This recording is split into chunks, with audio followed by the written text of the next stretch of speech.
You know what the cruelest joke of all is? Like after I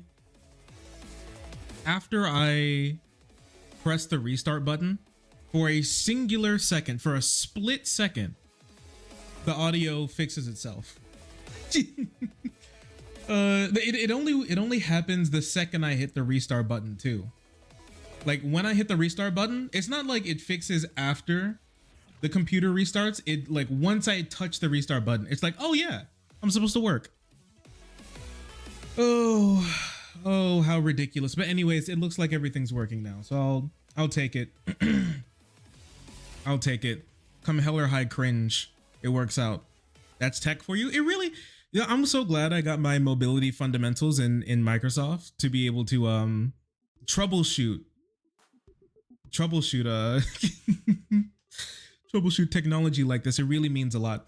Anyways, what's up everybody? Oh, somebody said like was a little like a Bracky's Basics. Isn't Bracky's Basics the guy who was like, hey, hi, hello, and welcome whenever and wherever you are, and then he starts to talk about some like coding bullshit?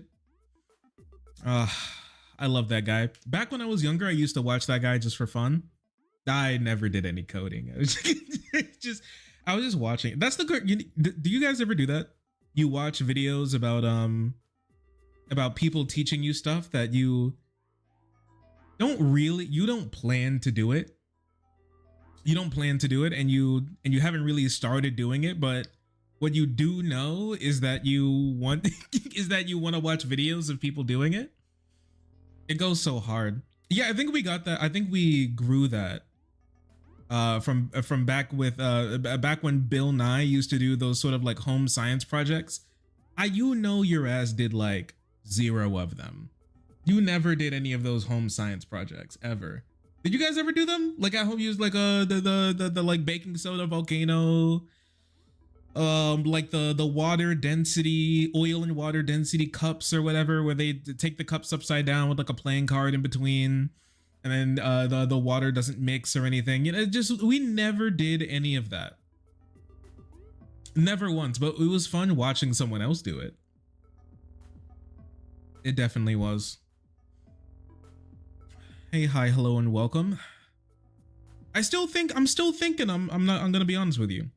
Suggestion for the music playlist. Okay, you can hit me. But I'm still thinking, chat. I think I want to change. I think I do want to change the name of the stream from the meme stream to the spin room. I think the meme stream era. I think the meme stream era, it was great, but sometimes you need a little change of pace. So now it's so new shark arc. Yeah, it's like basically nothing changes but the meme, which would go kind of crazy. The new, I think I like the spin room. I really do enjoy it. I'm not gonna lie to you. There's something about the spin room that really tickles my jimmies personally.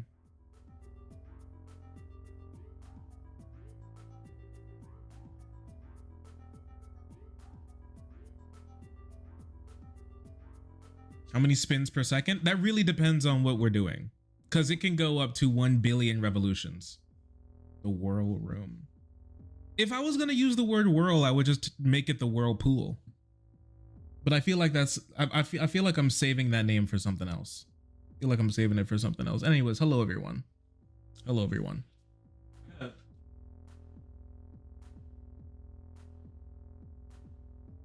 I gotta change that a little bit. Yeah, there we go. That works out. Anyways, yes, you may notice we're in a different part of the room. Again, I know every single time I stream, I'm in a different part of the room. I promise it's not my fault. There's just so much stuff happening. Like okay, so earlier today, I realized something. And we in an old part of the room? Yes, we're in a new part of the room, but also an old part of the room. I never streamed from this direction. But yeah, like we used to stream here, okay? Before we moved to the corner. And now we're back in this corner, but in a different direction. Okay. So it's a little different, but also still the same. The bed is still over there and everything. Oh yeah, and then we were over like sliding on this wall. We literally just slid down on the same wall over. I'm a little scared now because now at this point in time I've given you all basically the entire dimensions of my room. Somebody who wants to stalk me could like find the dimensions of my room now, because now they know now they know what my room looks like. Basically I've shown you every single wall of my room except for this one. This one you haven't gotten a good look of the wall before. So there's like one wall that's still keeping me safe, but one day like I'll make a wrong move and somebody will he will not divide us flag me, and I'll be murdered in my sleep. Remember me, chat. Remember me. Yeah, it is the grand design. I did note, okay, so one of the reasons why I've moved, a couple of things, right? And I'm very happy here. I wanted to do something. I wanted to kind of split the room. So if like the GF needs to walk around with her booty cheeks out or something, she doesn't have to walk past the camera before, because that was a problem before, because the door is over there, so she has to like walk past the camera, like if she's getting ready for bed or something, which is sometimes a little bit of an issue. So I just thought, like, what if I just keep this side of the room as like my side of the room, like streaming, and so now I can do whatever I want. And now that side of the room with the door and the bed together and the dressers and everything can be like over there for her if she needs to be able to do something. And that seems to be working out pretty well so far. And I also noticed something. I finally decluttered. I'm not sure if anybody else in here has ADHD, but like I realized, because I was like, what's wrong with me? Because I've been feeling really, really weird, like not very well on it. I've been feeling very mentally not there for like a little while now. And I was like, and today I was like doing some pondering. I was like, what's wrong with me? And I think I realized what it was.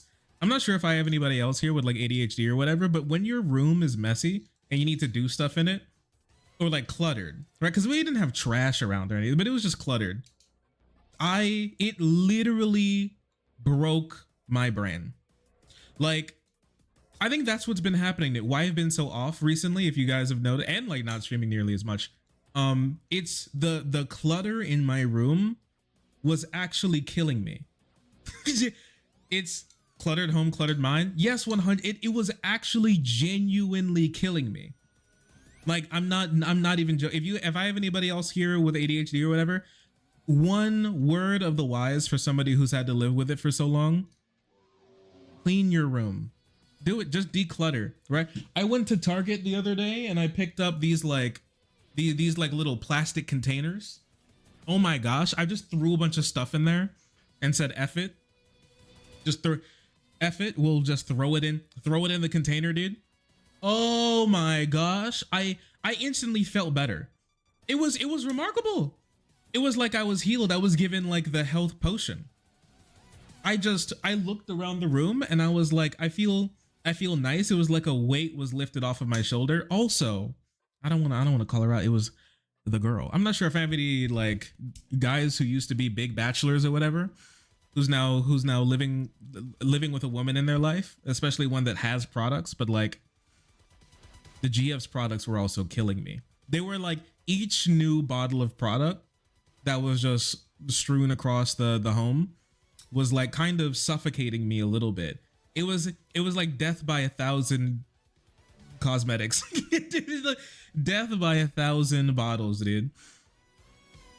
It really was. And I don't know, I looked around, I couldn't handle it anymore, because everything I wanted to do had like a different face or hair product on it, or like skin or hair product on it, right? And I was like, I just can't do this anymore.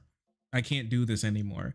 And so I went to Target and I bought like the little like stackable organizers, and I just bought a bunch of them. And while she was at work, I just like stacked them all up everywhere. And I gathered everything from across the dang 9 realms and put them together. And holy crap, I am healed. Instantly, just like that, I am healed. Just like that, I am healed. I was honestly flabbergasted how much better I felt after I did that. After I don't know, I just got the urge to do it, and I was like, I need to do this. I can't not do this. I need to do it. Also, something interesting is that now you guys can see the saltwater tank. You guys can see the saltwater tank a whole lot better.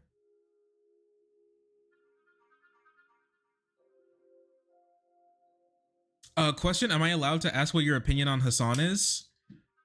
I mean, sure. What you can ask whatever question you want in chat. I'm not gonna bite your head off usually, unless you ask me how big my dick is, because then I'll bite your head off because it's small. Leave me alone. I don't really have like an opinion of Hasan Piker. I'm gonna be honest with you. I don't really have much of an opinion on him. Like I've made videos watching his videos, reacting to his videos, talking about comments on his comments and stuff like that, and like there's things that he says that I agree with, things that he says that I don't agree with. A lot of the stuff that he says about like the Democratic Party I usually agree with. A lot of the stuff that he says about kind of everything else I have some disagreements with him on. It's just like, I don't know, it's just, he's we're like different people. you know what I mean? It's just I'm not a Hasan Glazer. And I'm not a Hasan fan. I've never watched his content.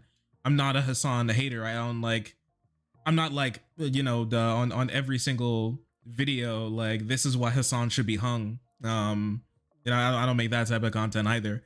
But if he says something I disagree with and it comes across my radar to react to, I'll be like, Hasan is wrong. And if something comes across my radar and he agrees with, and I agree with, I'm like, Hasan is right. That's basically it. I know it sounds so basic and so stupid, but I'm 100. That's kind of as close as I can say. I don't know. It's just like I don't know. I don't follow him on Twitter or anything, but since he's such a large creator, his skeets come up on my timeline now and again, and I don't know, man. Like every once in a while, I'll be like, Hasan cook. Every once in a while, I'll be like Hasan cringe, and it's just kind of like. It's kind of like a 50-50. Like sometimes I agree, sometimes I disagree, but sometimes he has his like hottest takes or whatever. I usually disagree with like his hottest of takes, but just I don't have any like massive disagreements with Hasan, but also I don't know that much about Hasan really. Like I said, I don't watch his content. I usually skip the clips that are like floating around about him. So I don't really have, I can't really say I even really have an opinion on Hasan Piker. I haven't seen a lot of his shit in so long. I didn't like that I didn't like that interview that he had with that the guy people called that Houthi kid. I didn't really like that interview. Not necessarily because the guy was like a terrorist or something. I don't really know that. But what I do know is that like it was a really good opportunity to be able to talk about a really interesting topic from somebody in the region. And like the most we got was like him being like, yo, tell him the One Piece he's like One Piece, he's like Luffy. And I'm like, okay. All right. It just wasn't really, I don't know. I was just hoping for more out of it, and it was just kind of nothing. It was quite lame, honestly, because he's somebody of his stature can do really, really cool and interesting and important things. But he's just, sometimes he's just a guy, and we just gotta live with that. I actually, what's kind of crazy? I actually kind of view him as like Joe Rogan a little bit, just like a tiny bit. Like the vibe, really. Like he could do a whole lot of really cool and interesting things, and sometimes he absolutely does. I'm not gonna say he doesn't do cool or interesting things, but sometimes he has opportunities to do something really great, and he just simply does not. And I'm like, okay, well, sometimes he's just a guy with a camera, and it's just unfortunate.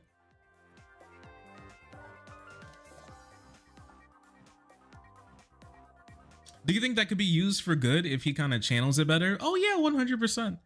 Yeah, 100%. Like that, like I said, like that, I think that's the biggest example that I have at the moment is that interview with that with that Yemeni kid. could have been so incredibly interesting and enlightening, but it just wasn't. And I like, you know, in the argument from like Hasan heads is like he wasn't trying for it to be like cool, but that doesn't mean there wasn't still lame. Not like lame as in like it was wrong for him to do it, but lame as in like the interview was lame. It wasn't interesting. I'm sorry. I take it from someone who watched the whole stream.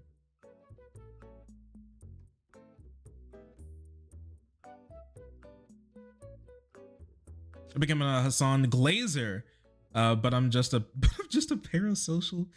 I've definitely become a Hasan Glazer, but I'm just a parasocial fan. I gotta watch you more. I mean, like, I appreciate having you around.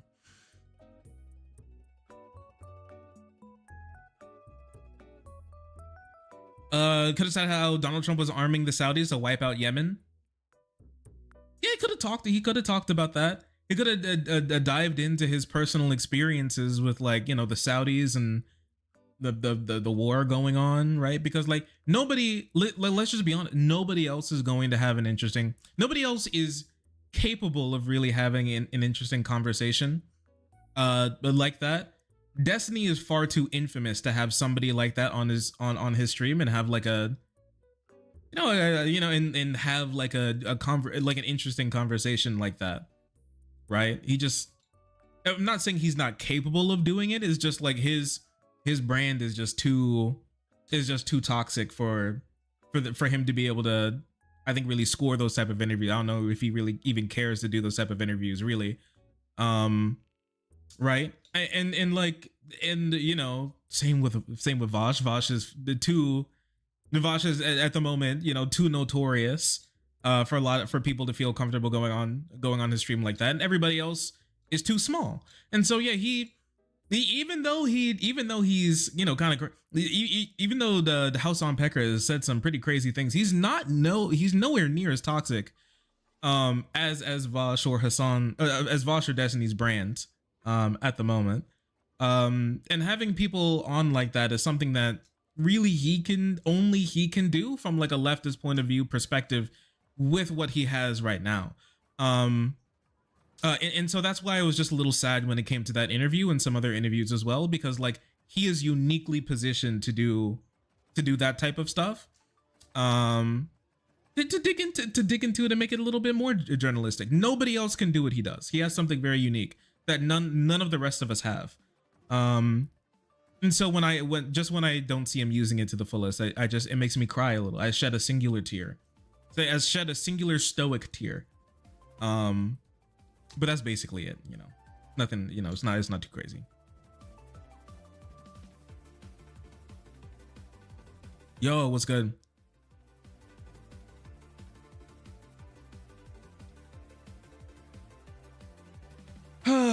All right. Oh yeah, but like the just little update. The saltwater tank is doing very nice. I have a couple corals in there so far. I actually have two fish. Now in the tank. The first my first ever saltwater fish. And I'm really excited. It's really cool. It's really nice to have a saltwater tank, honestly. Like I have, like some of you will know, I have freshwater tanks around the house and everything. What kind of fish? I have a Bengai cardinal fish, and I have a Hector's goby. Let me see if I can pull up a video of the two, because I can't really show you mine at the moment.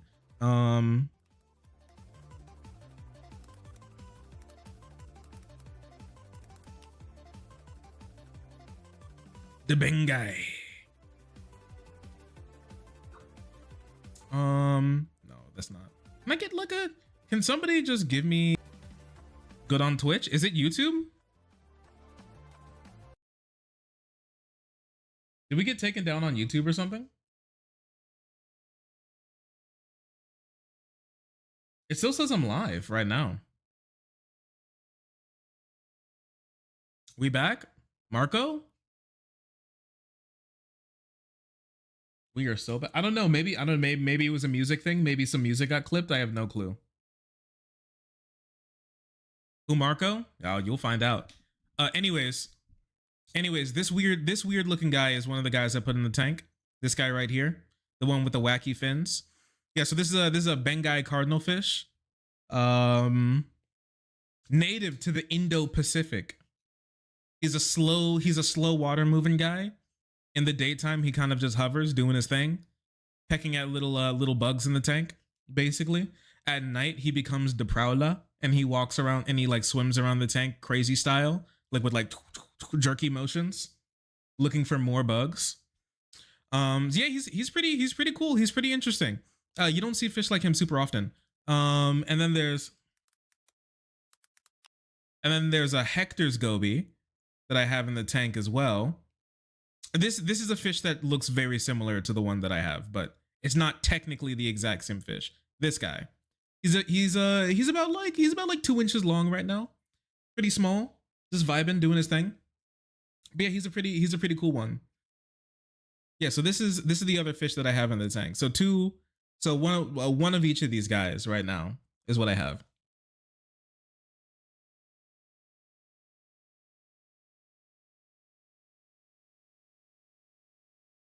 Slowly becoming the dentist from Finding Nemo. I can actually, a lot of the fish from like the dentist tank in Finding Nemo are actually fish that I could get. Like I forget like the purple and yellow one. I don't know their names, but like that's a Royal Grama, and I could actually have a Royal Grama in this tank. I chose not to because they're a flight risk. Like they're really prone to suicide. Like they enjoy killing themselves. And my tank lid isn't completely enclosed at the moment. Yeah, the William Defoe fish. Yeah, two very strong, and powerful inches. Gil is the William Defoe fish. Yeah, so that's one that I could get. Jacques, the cleaner shrimp. That's a skunk cleaner shrimp. I could get that one. I am planning on getting a cleaner shrimp, but not that one specifically. There's another one that's bright red that I was planning on getting. Yeah, this guy. I could get this guy in my tank as well. He's actually pretty cool. These guys are really cool because not only do they pick parasites and stuff and dead the scales and flakes and stuff off of fish, but they also there's a certain type of parasite that some fish can get, and its life cycle is that it grabs onto the fish and like sucks its nutrients, and then it falls off the fish and then gets into the sand bed and then like sprouts and then swims up into the water column and then grabs onto a fish again. It does that over and over again, right? These guys will go down into the sand bed and like slurp these guys up to stop them from being able to continue like that, which is pretty cool. So yeah, I can get one of these guys in my tank. I'm planning on getting another one. Doe. I'll see how that works out. And there's some other ones, like I think almost all of the other ones I cannot have. All the other ones actually get way too big. And I don't want a clownfish because a lot of people get into saltwater and they're like, ooh, Nemo, clownfish. Clownfish are actually pieces of shit if you've ever if you ever know about them. Like they're damselfish. Imagine them being kind of like betta fish of the ocean, where like it's kind of hard to keep them with other fish sometimes, and they'll like bully other fish. They'll be mean. They can be quite mean. It really depends. You know, they have a pretty wild personality sometimes, and you just got to be careful. But yeah, like those guys, clownfish usually bully everything. The clownfish's range in the wild, like in a reef tank, is usually like 10 feet by 10 feet. Like literally, so they stalk like a 10-foot square cube around where they call home, and then they like make everything else like heck off from that area. So it's kind of difficult to keep them in an aquarium because remember, it's sometimes difficult to keep them in an aquarium because it's not 10 feet by 10 feet. But if you get one that usually finds one place, like an anemone or like a powerhead or a rock that they call theirs, and the tank is big enough, then they can usually be okay with other fish being in the tank as long as they tolerate those fish kind of being close to their area, which sometimes they don't. And then they resort to murder.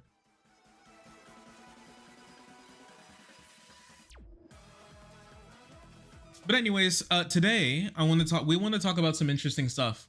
As you all know, the Dems have lost this election quite poorly as well. Kamala clapped. Walls clapped on Fort. And so I wanted to do a couple streams here. Don't remind me. Unfortunately, you're going to have to be reminded. I hate to be the one to break it to you. And so we're going to have to do some election dissection. We're gonna do a couple election dissection streams. Glad to see you back. I'm glad to have you back. I am glad to have you back.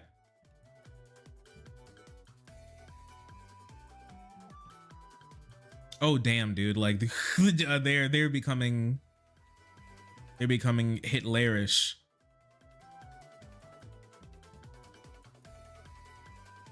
Okay, let's talk about some stuff because I found it pretty interesting. Democrat cringe compilation. Yeah, there's some pretty interesting stuff going on. Okay, there's some definitely pretty interesting stuff going on. So yeah, as you know, Dems got clapped. They lost. Why is Hasan trending? Oh no! Please tell me it's Mehdi Hasan and he did something cool. Wait, what? Twitch banned the word Zionist? Is that true?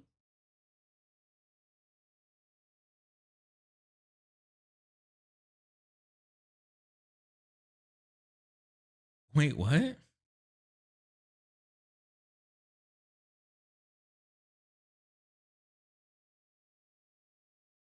Okay, wait. We'll touch on that. We'll touch on that a little later. Okay.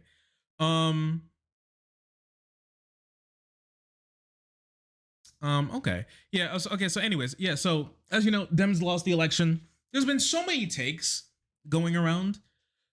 In my personal opinion, right? I think why Dems lost why Harris lost this election. I feel like it comes down to something pretty simple, which is that people were just pretty upset about the way things were going. When it comes to basically everything, the wars going on, like prices going up on everything after COVID, inflation just in general, right? Just like the Joe Biden being the least popular president in presidential history, it's just kind of hard to run against that. And so we said, I said in the last video that we uploaded that there's a lot of reasons why, a lot of things pointing towards Harris being able to take this election. And many of those were wrong, not in the sense of I was reading them wrong, but in the sense of like they were the data was simply just wrong. Right? Well, like Democrats having an enthusiasm gap on Republicans in the vast majority of the polling, which is simply wrong. You can't have the large majority of your base sitting at home during an election and say that they are more enthused than the other party. That's just not true. That just wasn't true. That didn't happen. Right, and there were many reasons for why Dems were probably going to lose this election. I mean, we talked about a couple of them. Let me see if I can pull up this.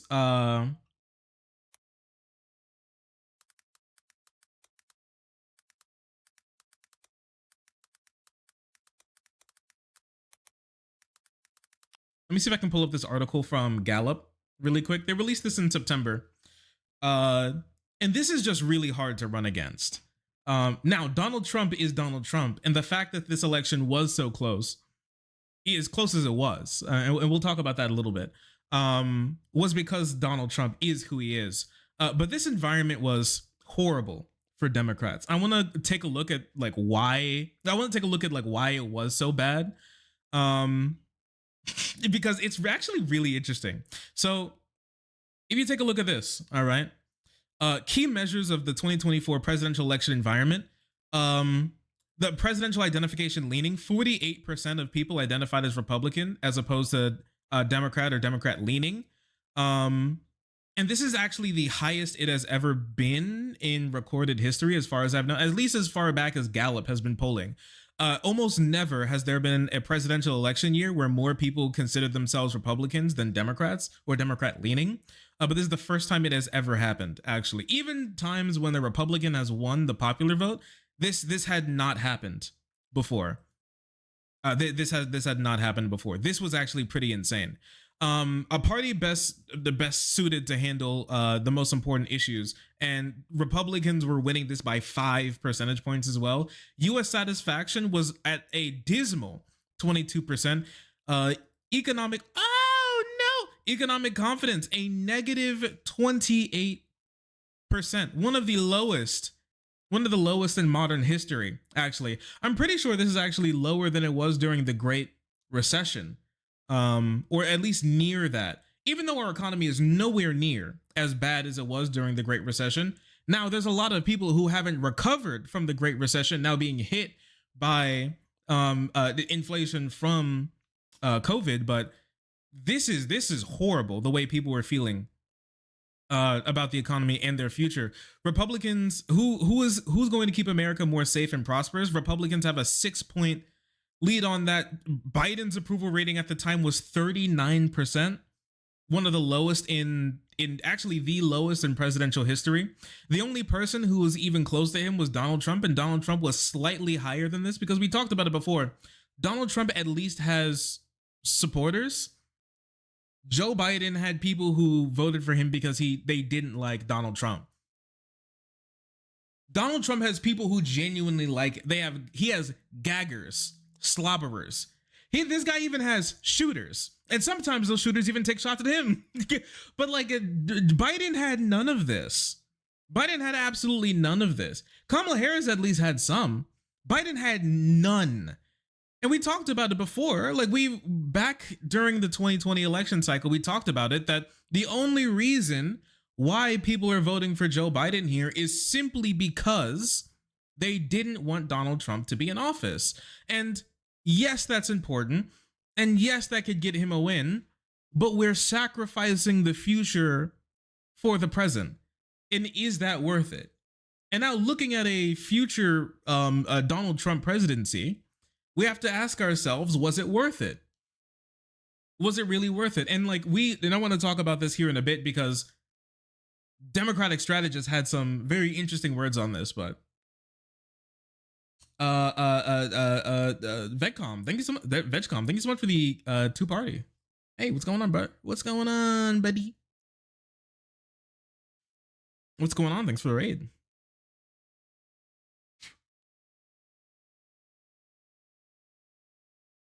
Dark Brandon was mostly a meme. Dark Brandon was a meme, not spawned from things that Joe Biden was actually doing. The funniest thing about it is that the big meme from Joe Biden was that he's an old moderate, like milquetoast Democrat, but Republicans saw him as like Hitler, Mao, Lenin, Stalin, like Pol Pot, Satan combined, and he was like some demonic force, like controlling the levers of government when he was literally just a guy. He was in the White House asking what's for dinner. You know?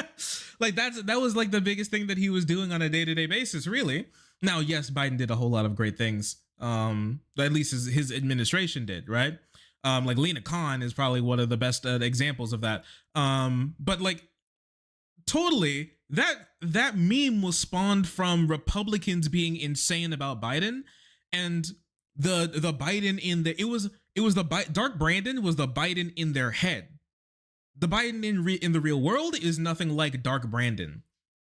And so that meme was like, it was silly, but it was silly because it just wasn't based on any reality, really. It wasn't even an exaggeration of reality. It was a mockery of the fantasy world. It was just a mockery of Republicans. It wasn't even like necessarily really pro-Biden. If Biden was Dark Brandon, I feel like we'd be in a much better place. I'm going to be honest with you. We wouldn't be here. We wouldn't be here. We getting ice cream after this meeting? That's real. That's real Dark Brandon, dude. That's real Dark Brandon. So yeah, this environment, and yeah, so you can take a look at this. Ever since Gallup has been taking this poll, the party identification leaning, never in American history, as long as Gallup's been taking this poll, had more people been calling themselves Republicans than Democrats. And look at this, first time it's ever happened. First time it's ever happened. Horrible, horrible environment for Democrats. Probably one of the worst environment. Actually, yeah, I mean the worst environment for Democrats in Gallup polling history. And one of the worst environments for Democrats probably since the freaking Civil War. This is the end of the Civil War, man. It's bad. It's bad. Maybe in the Reagan era as well. This is bad. This is horrible. This is very horrible. This marks really the death of the Democratic Party as we know it when it comes to where they stood during the entirety of the 21st century. And even the end of the 20th century. It has been over 20 years, near 30 years, longer than like a lot of my viewers and me, and even like since a lot of even the other chunk of my viewers have like since they've been babies. This is the worst political environment for Democrats ever. Ever. There are so many issues, and every single Republicans won on every single issue that people cared about in this election cycle, for like mostly like when it comes to immigration and government handling and how people want the government to do less as opposed to more, immigration, economy, the two things. Even Trump couldn't even necessarily stay on all this, but Trump for the first time had a really good campaign. Like the people behind his campaign were actually pretty good. And they did it. They hammered this. They really hammered this, and it was horrible for Democrats. And Kamala Harris couldn't, like, if it's still one of the defining moments. And we talked about it after the debate. Harris did a good job at the debate, except for one question, and unfortunately, it was the most important question: are you better off now than you were 4 years ago? And when we come to like the actual statistics of like how that works in the economy, most people are statistically better off now than they were 4 years ago. I mean, when it comes down to it, we were in the middle of a pandemic. The economy was crashing. It needed to be held up with stimulus, basically. You couldn't see your family or friends, or they were dying either because of COVID restrictions, or you social distancing, or they're dead because of COVID. Donald Trump was in control of the executive branch. Yeah, no, you were far worse back then than now, but people don't feel that way. People don't feel that way, and now feeling is the most important thing, because you can tell somebody that well, by this, you can hold up the graph and be like, well, you see the Labor Statistics Bureau has said that technically on average your wages are slightly higher, even though prices are higher. Your spending power is technically compared to 4 years ago 0.2% higher. People are like, I don't care, eggs are $5. Storm the Capitol. Right? Even though eggs they are really that technically that much higher, like people feel that bad, and the economy isn't that great. It's not. It has a whole bunch of issues, and like pretending that it's not, it was horrible. It was horrible for them. She couldn't really answer that question because people don't feel that way. You either lie to their face or you try and find a workaround for that. And Harris couldn't do that because she couldn't separate herself from Biden, even though she should. I've said it a bunch, like on the Bird app, and some on stream as well. Like Harris not separating herself from Biden was probably like at the end of the day, the death knell of her campaign. You cannot not separate yourself from Joe Biden. She should have shat on Joe Biden. Like I told you this beforehand. There's no reason why she shouldn't have. Like when Joe Biden added her to the campaign back in 2020, he literally said, I added her specifically because she disagrees with me. Why couldn't you run ads about that and then just have your campaign find a list of things that people don't like about Joe Biden and be like, oh yeah, in the Situation Room, I disagreed with this, all the things that you hate. I disagreed. And I said, Joe, don't do it, Joe. But like, he was like, no, I want to do it. And so I was like, no, Joe, don't do it. And now he did it. And now it sucks. Like I told you, did. But me, I would be different. I would be different. And so, but she couldn't do that. She just didn't want to do that. And I have no clue why. Because during 2020, she called him a segregationist. So she was either lying, which is probably true because she was just trying to cop for her own position, or her aides or somebody convinced her that that would be a good idea, not to separate herself. Like and something that like it's something that really gets carried on that I talked about beforehand, but I want to talk about here again as well, is that a lot of you we didn't talk about on stream, but probably one of the second most defining that probably sealed the deal for her, because of how good Trump's team was. Not Trump, he's stupid as hell, but Trump's team, how good they were, is that when Kamala Harris was on The View and they asked her the simple question that she really should, before she even started her campaign, like the number one question that she should have had an answer to from the beginning was, how are you different than Joe Biden?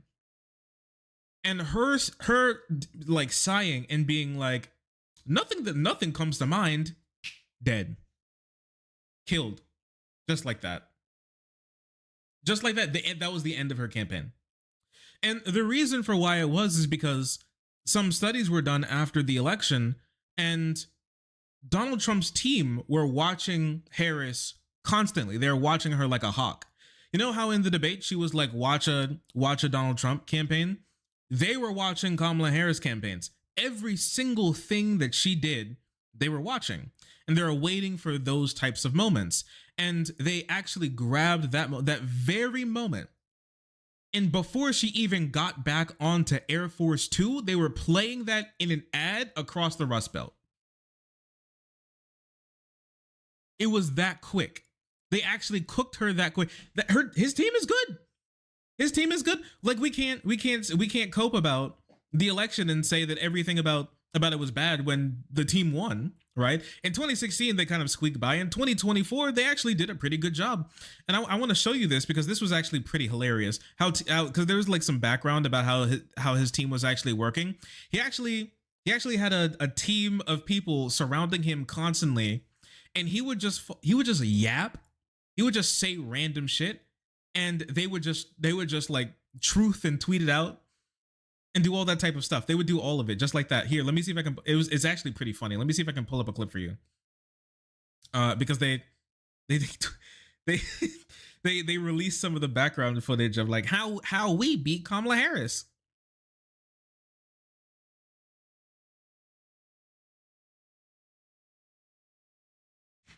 Yeah, here it is. This is just remarkable. Honestly, take a look at this. Thank you. Thank you. Thank you. Thank you. Thank you. Thank you. Thank you. Oh my God. Is she crazy? Thank you. Thank you. Wow. Thank you so very much. Thank you, everyone. Thank you, everyone. Thank you. Oh, too many thank yous. It's about 20. There must be 35. Traveling from India That's to good. California with an unshakable dream to be the... Yeah. Too many thank yous, too rapidly said. What's going on with her? This is what they... So remember how there was like the manic tweeting, like manic truthing during the DNC? This is what was actually happening behind the scenes. They were all watching, and he would just say random shit, and they'd be like, write that down, write that down, write that down. Write that down. And they put it in ads. There's like a team of like truthers. There's a team like cutting ads instantly. They were doing a good job. This is actually a good job. This is good campaigning. It's insane. It's the craziest thing I've ever seen, but it's good campaigning. How many people are watching? Can we tell how many, Dan? How many people are watching? She's talking about how great San Francisco was before she destroyed it. A lot of talk about childhood. We've got to get to the border. inflation and crime. Say these out. The things of which she complains. The things of which she complains. In many ways, Yeah, there you go. Witchy complaints. an unserious man. Oh, you hear that, Phil? But the consequences. It's great, right? But the consequences. That one kind of hurt you. Oh. What? We actually haven't seen him react in real time to her insult, to her insults the outside of the debate. But that's funny as a Is an unserious man. Oh, he's such a princess. He's such a little drama queen. He really really. You hear that, Phil? You hear that, Phil? It's great, right? But the consequences. Ready? These prosecutions were all started by her and Biden against their political opponents. Me. Me. Yeah. Get that out right away. She paid Tweet that out. raised bail. She paid bail to get the violent writers and Matt Gaetz was in the room. Pedo Gates was in the room. I didn't even see that. This is terminally online. Yeah, so this is basically what was going on the entire time, during the entire campaign. And so yeah, the team kind of worked around how petty and weird Trump is to be able to run a pretty decent campaign that's quick. Harris's campaign just wasn't that quick. They took weeks to pump out certain ads. It took a long time to get stuff going. Trump's campaign didn't. They took, and she made a good amount of mistakes that when it came down to it, the fact that Donald Trump is insane and didn't really have that good of a first term. He passed one singular piece of legislation and then did a bunch of executive orders that either sucked ass or nobody cared about. He got like a couple Supreme Court justices, but outside of that, he didn't really do anything. But kind of the fact that he didn't do anything played to his advantage because he could run as anything. And that's really what he did. He ran as anything and everything. I want to talk about this a little bit later. And how he tricked so many people.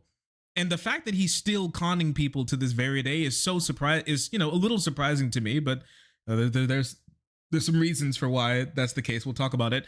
But he can run as anything. He ran as the pro-Israel war, the pro-Israel, anti-Gazan, anti-war president. He ran as the take the government and have it do all of these things to fix the economy, but also make the government do less. He made comments about protecting women's reproductive health while also signing a national abortion ban. Like he literally had these same positions within hours of each other, and they just pumped out the messages to the right people. It's so kind of evil and cynical in this way that on specifically Gaza and Israel, Elon Musk and Trump's campaign worked together to do something like pretty disgusting, which is they cut clips of Harris being like, "We'll always stand by Israel's rights," and sent that to like Arab voters and said, "Kamala Harris wants to bomb your grandma, fuck her." And then took clips of her saying that we want to protect Palestinians and sent that to Jewish voters and said that she wants Holocaust 2 Electric Boogaloo. Fuck her. And it actually worked. And it worked. It really did work. Like I said this before, Democrats, by taking this like nuanced middle of the road view on the war, lost Arab voters for bombing too many Arabs and lost Jewish voters for not bombing Arabs enough. It's crazy. And Donald Trump won both of those voters by saying he'll bomb Gaza and the West Bank and let Israel annex them, while also saying to the Arab and Muslim voters, we'll stop the war will be ended. That I'll when he remember when he said 24 hours after I win the election, the war will just be gone. Obviously, it's been like over a week, and the war is still raging. Curious how that works. It's kind of crazy how Donald Trump's first ever campaign promise has already been broken. It actually already started. The lies have already begun. Wild, isn't it? But it worked. It's just that type of kind of evil, cynical campaigning worked flawlessly for driving wedges between the fragile 2020 coalition that sent Joe Biden to the White House. And it was quite easy to do it as well because Kamala Harris didn't take very many strong positions on a whole bunch of issues that were easy to drive wedges in between. And at the end of the day, stop people from coming out. The middle of the road point of view was exploited? Really? Too left wing for the majority of the country, too conservative for her own base? And through all of that, Donald Trump came out as the moderate candidate. To your average voter, I'm not joking. Polls have already come out on this to ask people what they thought. People said that Donald Trump was not too far left or not too far right, and Kamala Harris was way too far left. In this election, Donald Trump was the moderate candidate to your average voter. And now they're just about less voters than we saw last time, or about the same, which is a massive decrease in voters compared to last time because there's more voters this time. But yeah, Donald Trump came out as the moderate candidate because his team was able to.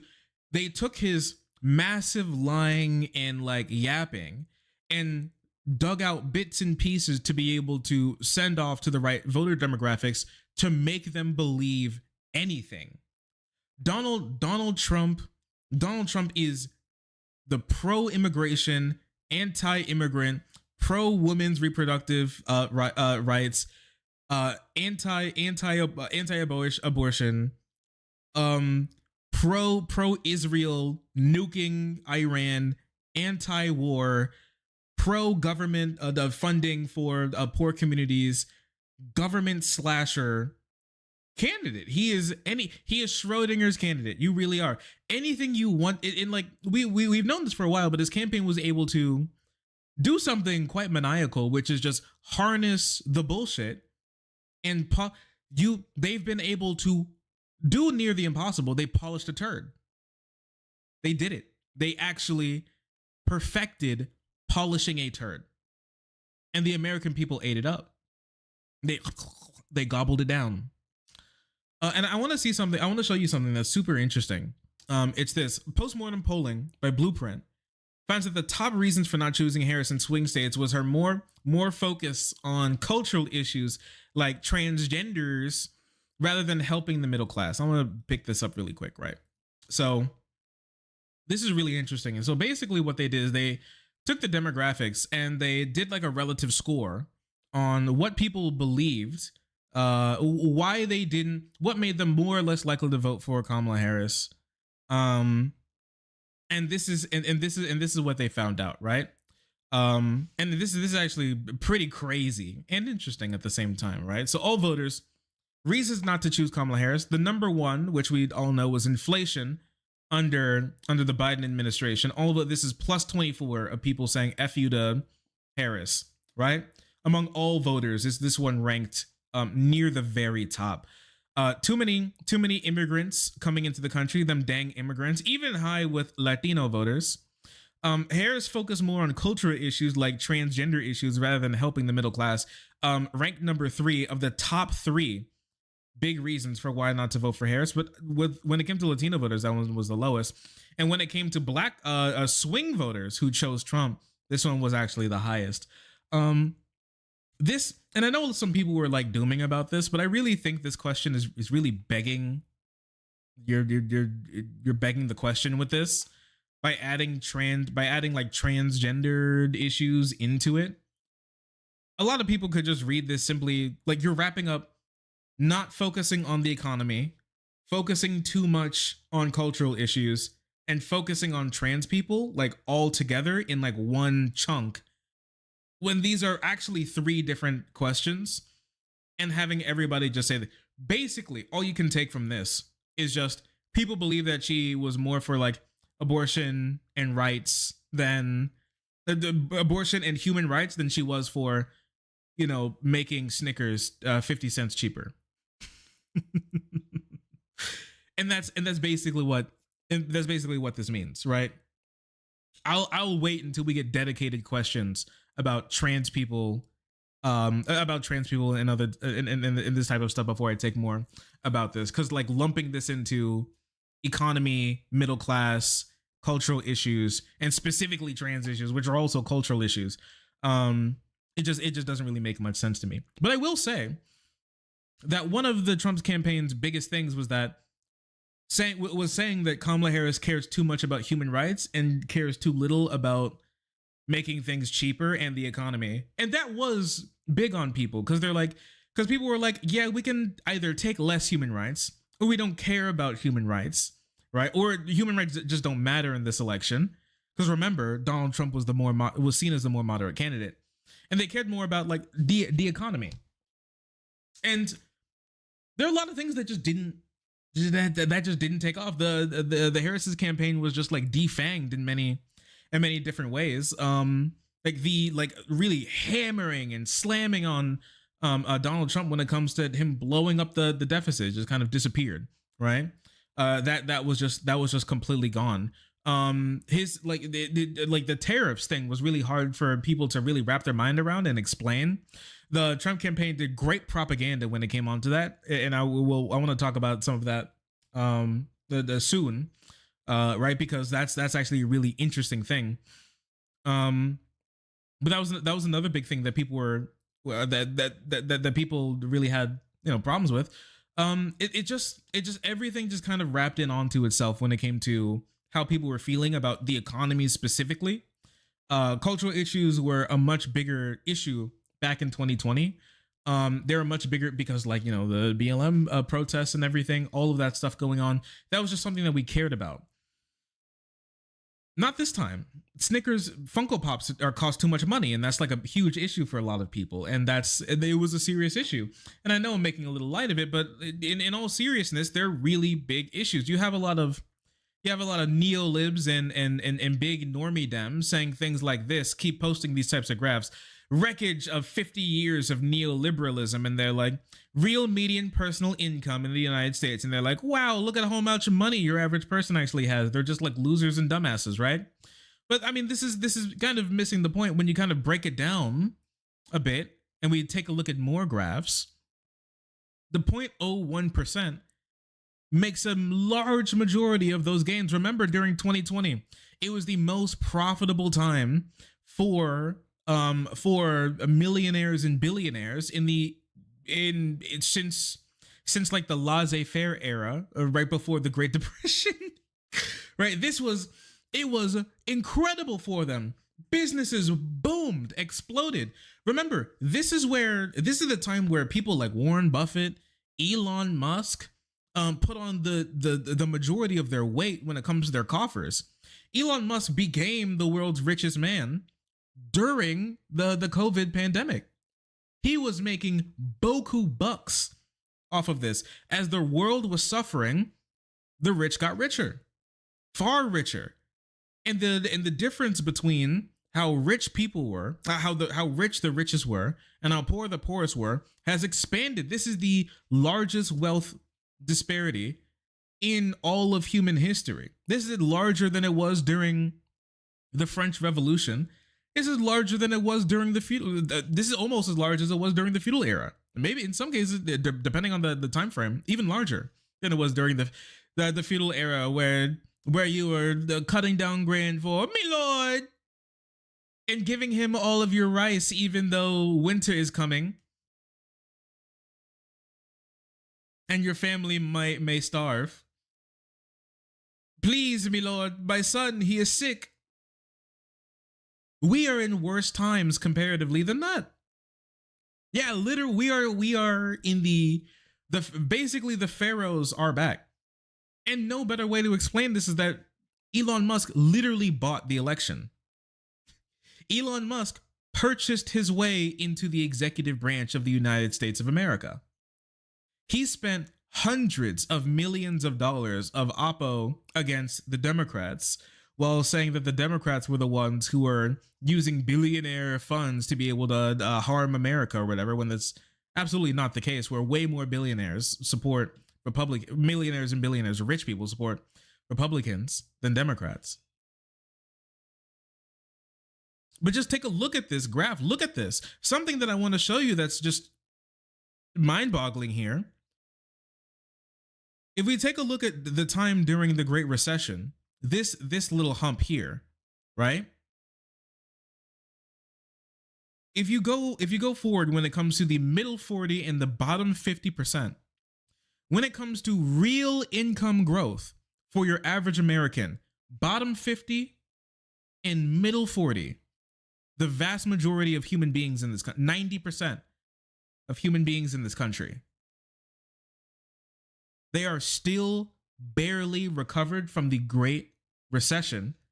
And when it comes to the bottom 50 still have not technically recovered from the Great Recession. Just look at this line. Look at this line.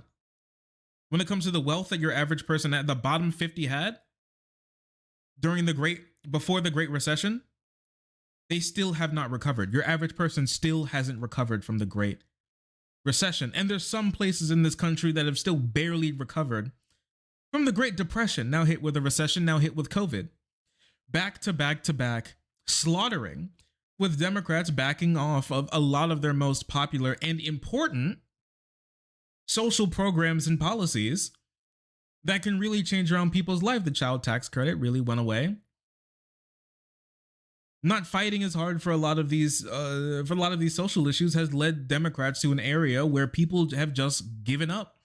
They have just given up. And you can't say that they haven't given up when the vast majority of your voter base stays home during the election. And if they don't, they leave the top of the ticket empty against someone like a literal fascist dumbass like Donald Trump.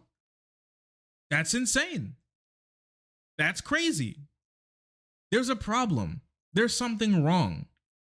And I know a lot of people are talking about how the Democrats need to like reform themselves or something. There's something wrong when it comes to this country, and there's something wrong when it comes to like the national Democrats, because something that you'll understand, something that you'll notice is that people even in this election, okay, and this is going to sound crazy really quick, but people love the Democrats. They do. They really do. And to this very day, people do actually love the Democrats. And I mean, and when I say they love the Democrats, what I mean is they love Democrat policies. People love Democrat policies. What Democrats like to do or consider themselves closer to when it comes to their policy proposals, people love that. If you showed people a list of Joe Biden and Donald Trump's policies side by side, people would pick Joe Biden's policies 9 out of 10 times. And we know this because there's actually been polls on this. We've done it before. And if you don't trust polls, because polls were kind of wrong in this election cycle, here, let's talk about a poll that actually matters: an election. In the same election where people voted down Kamala Harris, paid sick leave won. In Missouri, in Nebraska, paid sick leave won 74% to 26%. Donald Trump is against paid sick leave. He's come out against paid sick leave. He's come out against federal guaranteed childcare and paternity and maternity leave. But as people voted down Democrats, they voted up Democratic policies. As people voted down Democrats in Missouri, they voted up a rise in the minimum wage. Donald Trump is against the rise in the minimum wage. Donald Trump laughed with his prepare yourself for the cringe. Elon Musk calls himself Donald Trump's first buddy, okay? He giggled with his first buddy on Skeet Spaces about how they want to crush the minimum wage, crush your average worker, and crush unions from forming And he praised Elon Musk for going against federal law when it comes to firing unionizing workers. The fact that that wasn't all over Kamala Harris campaigning is insane, really. Truly remarkable how stupid a lot of people in the campaign actually were. And a lot of people were clowning on Harris and, saying it was a horrible idea for keeping a lot of the Biden people around. I agree that keeping a lot of the Biden people around was a bad idea because they were losing a campaign. the campaign where they were losing, you keep them on to lose your campaign. Not the best idea. That being said, Biden only gave this woman 100 days. Okay? And I still think that Harris did a good job for what she was given. Now, a lot of people may disagree with this for how bad the map looked, but I want to show you how bad it actually could have been. I want to show you a peek into reality. The reason why I waited a decent amount of time to do the election dissection after the stream, like during the election stream, I told you that it's going to take some time for us to get like actually good information about what happened. And now stuff was coming out now that the election's over. Stuff's coming out from the Biden campaign.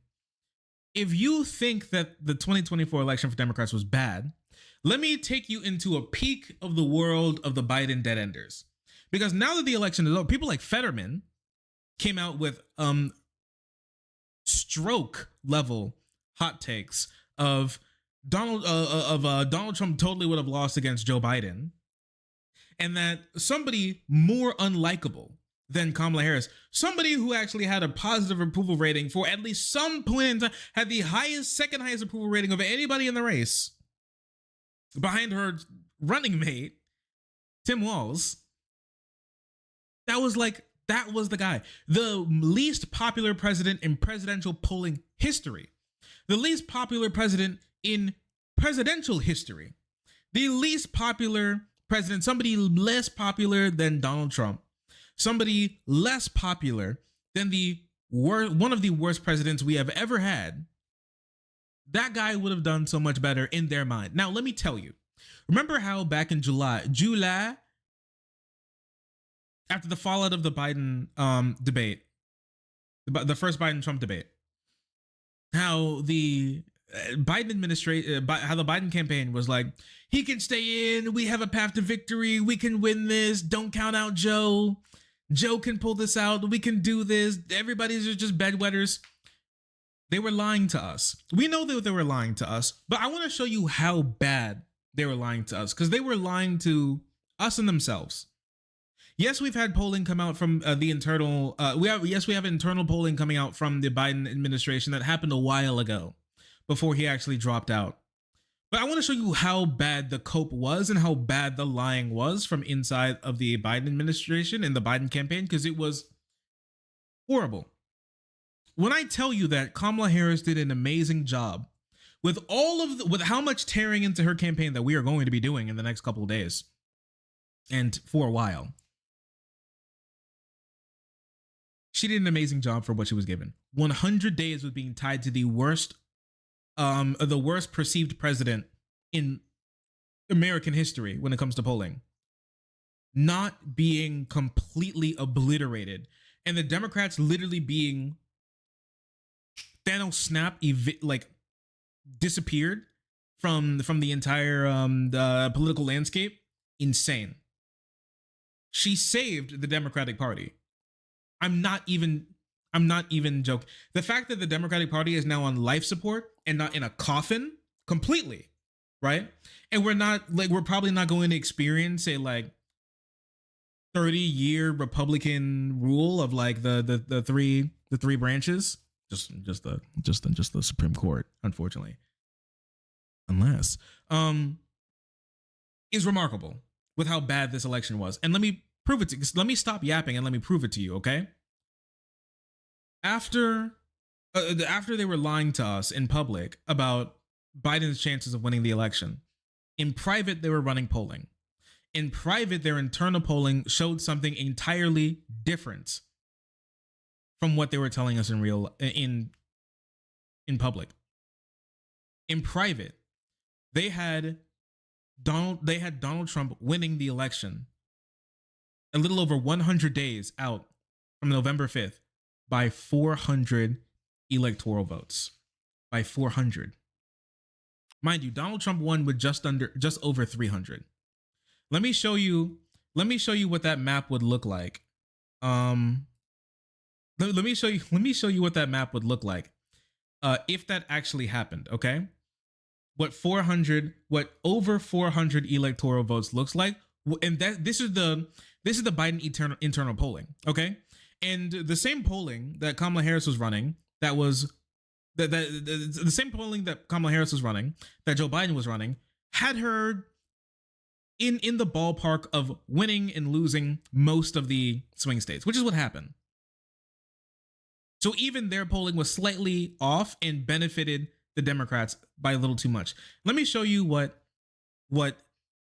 the best case scenario that the Biden's team's internal polling actually looked like, okay? We're just going to do solid colors here. In his internal polling, they had him losing Virginia, New Jersey. The pain isn't over yet. They had him losing New Hampshire. They had him losing Maine at large. They had him losing New Mexico, Minnesota, Illinois.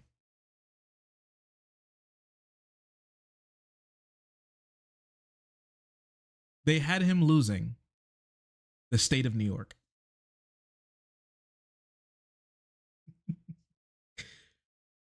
This is what Joe Biden's internal polling looked like, which, mind you, was beneficial towards Democrats. This is what his best case scenario looked like when he dropped out of the race. The best case scenario when he dropped out of the race. This is when I told you that if Biden stays in the race, we were looking at a generational loss for the Democrats. We're like, him staying in the race was generationally horrible for everything further to the left of fascism. This is what I was talking about. This is what the Biden dead enders wanted for us. This is what they said was actually going to happen. This is their internal polling, which was, mind you, to the left of the actual results. It's very possible that he could have lost something else up here, right? Maybe Maine's other. He may have lost the entirety of Maine. My bad. He also was losing Nebraska, the entirety of Nebraska 2nd district. He was also losing Nebraska 2nd too. This is very much what this map could have looked like. Nancy Pelosi's duplicitousness saved us.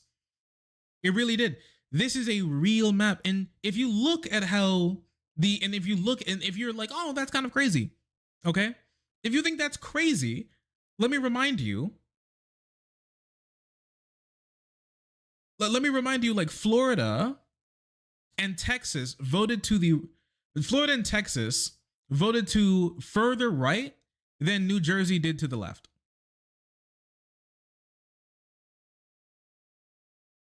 Okay?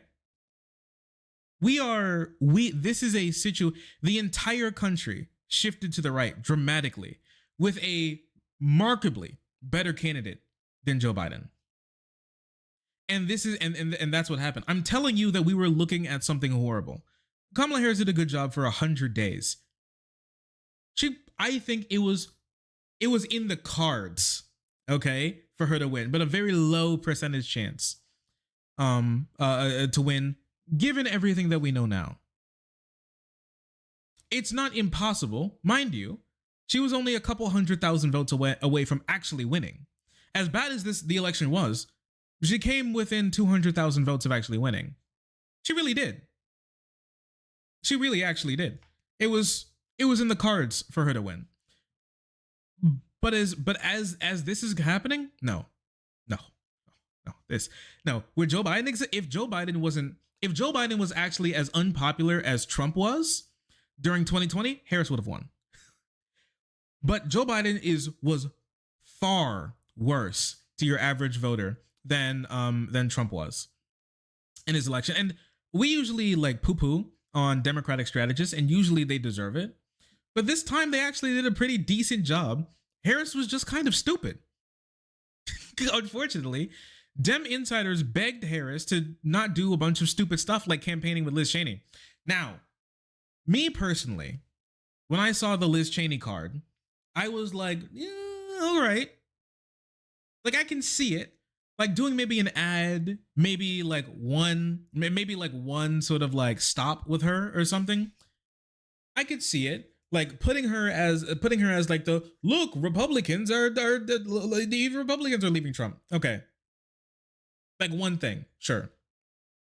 The fact that Liz Cheney was around Harris more than Tim Walz was at the end of the election, like in October, was kind of, I wasn't like crazy I wasn't like crazy against the Cheney thing at first because she didn't change any of her policies at first, right? But that was also before I knew that Cheney was going to become a campaign fixture. I thought she was just gonna wheel her out for like an interview, maybe throw her an ad here and there for like targeted to get like pick off a couple Republican votes here or there. I didn't think she would like Liz Cheney was going to be like the shadow VP. I thought that was insane. This turned out to be an insane pick, dude. And you know what happened? Okay, compared to 2020 and 2020, because like Democrats are always have this fetish about picking off like moderate Republicans. In 2020, you know how many moderate Republicans voted for Trump and Biden? 95% voted for Trump. 6% voted for 95% voted for Trump. 5% voted for Biden. In 2024, you know what that was? 96% voted for Trump and 4% voted for Harris. It's a fool's errand. And Harris was a fool. Quite the fool. I want to take a look. Oh, well, we can't take a look at much of this, but people don't want to be in a coalition with the devil, says one Democratic source who was appalled by Harris's embrace of Dick Cheney. Yeah, so this like Dick Cheney is like a demon. Just like a little backstory. Dick Cheney is basically the reason why we have Donald Trump. Dick Cheney is the reason for why we have the Republican Party as we do now in the 21st century. Mitch McConnell, Dick Cheney, George Bush, those guys were actually the people who decided to take the Republican Party from the sort of like the craziness still of the Reagan-Nixon era and move it into the like evil minority, cynical, destructive, disruptive party that doesn't get anything done but cares more about stopping Democrats than they do about making the country work. Dick Cheney started that. And then he created a monster, and now he comes out for like, oh, well, Kamala Harris, maybe get the country boy back on track. Crazy. Liz Cheney followed in her father's footsteps until Donald Trump came around. Because honestly, like, because Trump's kicking them out of the party, and you know the Harris Democrats are easy to prey on. they're much easier prey. Really, when like the Obama, Biden, Harris sort of like Democratic coalition is around, Democrats are easy prey. They go low, we go high.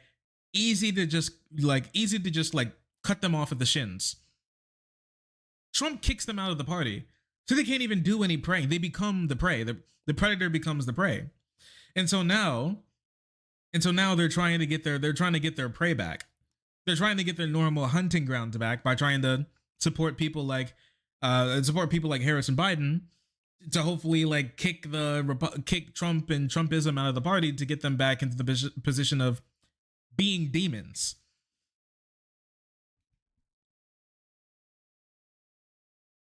Pandering to Republicans in this way just did not work. Sure, maybe every once in a while, just throw a bone to moderate Republicans, be like, we won't hunt you in the street, promise. But outside of that, the pandering crazy style just did absolutely nothing for her. It did nothing for her. But it did nothing for her, and no non-solid economic policy that you like hammer consistently was just kind of ridiculous. It's just kind of ridiculous, really.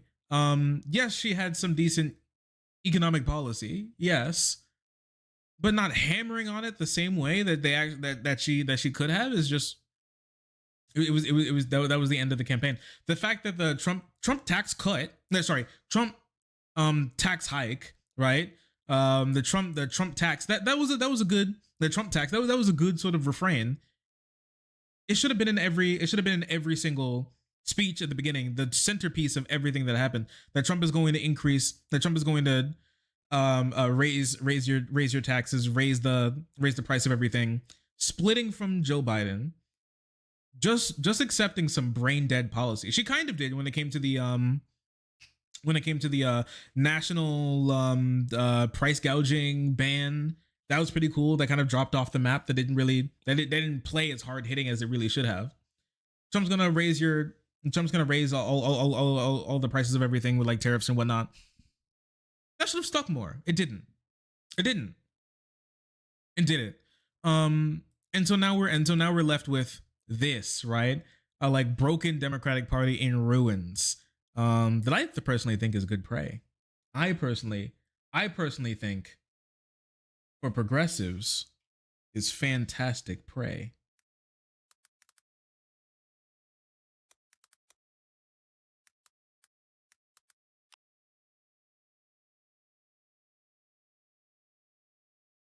Don't worry, they'll try about 5 more times. They will.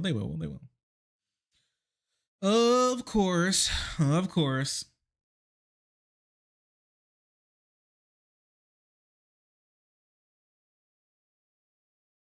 They won't let progressive that close to power. Okay, they didn't let Trump that close to power until he yoinked it. You just got to take it.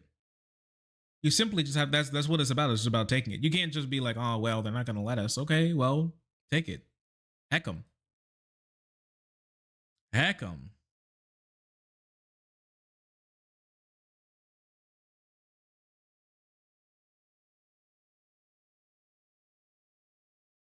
What the heck? Oh, no. Give me a... Gotta do something really quick.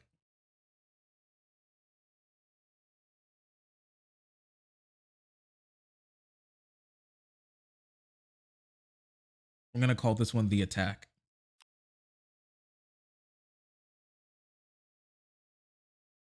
Yeah, so after such a horrible loss in 2024, Dems are doing some soul searching, and I think it's time to snatch some souls, chat. What do we do as progressives? Because when it comes to the Democratic Party, I don't consider myself really a Democrat. When I say we, when referring to Democrats, honestly, I'm just talking about the left and oh my gosh, sorry. I'm just talking about the left in general, and more specifically people who are not Republicans. Because there's normal people and Republicans. That's what's going on in this country right now, okay? But when it comes to this, we've talked a lot about how Democrats have been doing way too much to pander towards Republicans, and it's something that we've criticized the Democratic Party and Biden on a decent amount. The whole I'll be like the messaging is fine. I'll be the president for all of America. Sure, fine, but like leaving your base in the dust and trying to do everything possible to win over like moderate Republicans that supposedly exist is a fool's errand. It's stupid, it's dumb, and it's never worked. Worked. These days, what elections are about is getting your base out to vote. If Democrats get their base out to vote, Democrats win. If Democrats don't, they lose. That's just kind of it, right? It doesn't really, like the whole moderate Republican thing, it happens in certain states, but that's just because they were able to get enough people on board, and moderate Republicans kind of swim over. When it comes to how you run elections, specifically going after them, there's so few. And honestly, in my opinion, in many ways, they barely, if not don't really exist. Somebody who's like back and forth between Donald Trump and the Democrats, I don't consider that person a moderate, really. Somebody who's like back and forth between not voting in Democrats when it comes to Trump's party, that's much more closer to somebody who I would consider probably a moderate. There's nothing moderate about Donald Trump, and we're going to talk about that in the future. So back and forth between those two, that's not a moderate voter. That is a conservative voter. That's a conservative voter who doesn't like Donald Trump that much. Not a moderate voter. That's a very different thing. And those are the people that Kamala Harris was going for. Much, much different. I think the whole Liz Cheney thing was something that it speaks to a much bigger kind of, like, honestly, cancer within the Democratic Party. If I'm to be so crass, worrying way too much about people who left Donald Trump and Republicans, and not worrying enough about people who left the Democrats. Because when it comes to winning in the future, winning the Electoral College, winning vastly important states, that's not looking too good for Democrats. Democrats on a state level, though, that's doing something different. What's the difference between national Dems, Pelosi, Biden, Harris, Jeffries? What's the difference between them, who are unable to win the Rust Belt, Clinton too, and the Democratic Farmer Workers Party, the Democratic Party in Minnesota, in Michigan, in Wisconsin, in Pennsylvania? The fact that Democrats are able to sweep those states. What's the difference between a Democrat that's able to win a 5, 6, 7, 8, 9-point victory in the Rust Belt and a national Democrat that loses 2 out of 3 rolls? What's the difference? What's the difference between a Democrat that can't win a state by any good margin that the previous Democratic president won by a near safe margin? What's the difference? I think Jen Psaki. Voices and have, that is not the winning coalition. And I think that is a takeaway. There is sexism. Thank you, Jen Psaki. Somebody, what? Wait, what? Honor. Polo? We back? Chat, what did you miss? F? Oh, man. Well, I just played this. Right here, let me play it once again. There is sexism, there's racism, all of that is true. But I also think there is a real question I hope people start looking at about who people are listening to. In my view, there was an over-listening to and an over-lifting up of people who left Trump, not people who left the Democratic Party. The people who left the Democratic Party are the people who are going to win in the future. The people who left Trump, the never-Trumpers who have important voices and have, that is not the winning coalition. And I think that is a takeaway. There is. Yeah, I kind of had this. So for one, Cook, Psaki, Hook. Okay. Finally someone's cooking. All right. The fact that we won't acknowledge the fact that so many people are left behind, have not come back from the Great Recession. There's something wrong with the Democratic Party. There is something wrong. They are not able to appeal to the voters that they used to be able to before. The map has shrunk dramatically for Democrats, and it's a real serious problem. Not running away from policy that people actually like, that people support, is the reason for why Democrats are failing nationally. The overlifting up in the importance of the voices of people who were never even a part of your coalition to begin with. Anti-Trump voters, like the anti-Trump Republicans, never-Trumpers, the Romneys, the Cheneys. Why are we even talking about these people? If they want to hop on board, tell them to get to the back of the bus. It's not their bus. They can ride it if they want. Trying to be, having a tent so big, having a tent for everybody, a party for everybody is a party for nobody. And I think that's what we really learned in this election cycle that we've known for quite some time since Bamna got out of office. Really, the tent was a mistake. The tent was a mistake. The tent is too toxic. A tent that holds everybody holds nobody, and Democrats are getting crushed for it. Why are Democrats able to run unabashedly pretty progressive campaigns and engage in pretty progressive policy in the Rust Belt, while national Dems aren't able to do anywhere near the same? Why can like Big Gretch and Walls and other Democrats in the Rust Belt be able to win with such convincing, great margins constantly, consistently, over and over and over again, as these states have been shifting right? The Rust Belt has been shifting right. Shapiro won by almost 10 points. Fetterman won by over 5 points. Why in the world can these Democrats win so convincingly while national Dems can't? These more state Dems, yes, they do appeal to these more moderate Republicans, but they don't. It's not their entire campaign. They're not bringing Cheney on. They're not bringing the House Republican leader for the local state government on to their campaigns and being like, "Hey, this is my guy." Dude, if people wanted to vote for a Republican, they'd vote for Republicans. But like, why are you trying to be Republican light? People like Democrats. They do. Their policies, at least. It's shown in many places where people run on more democratic policies.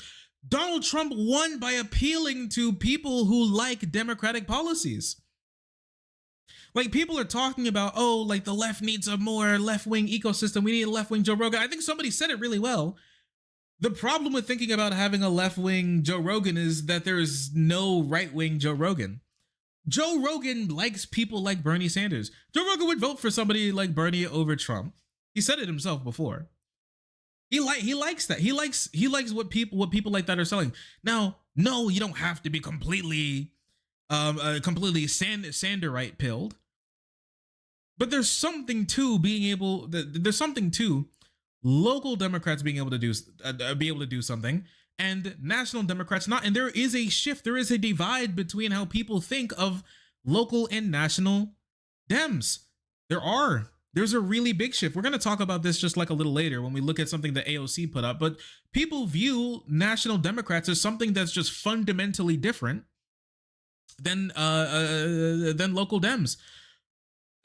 And like, there's no better way to tell this, that while Harris got definitely crushed in the election, Democrats did really well in the House.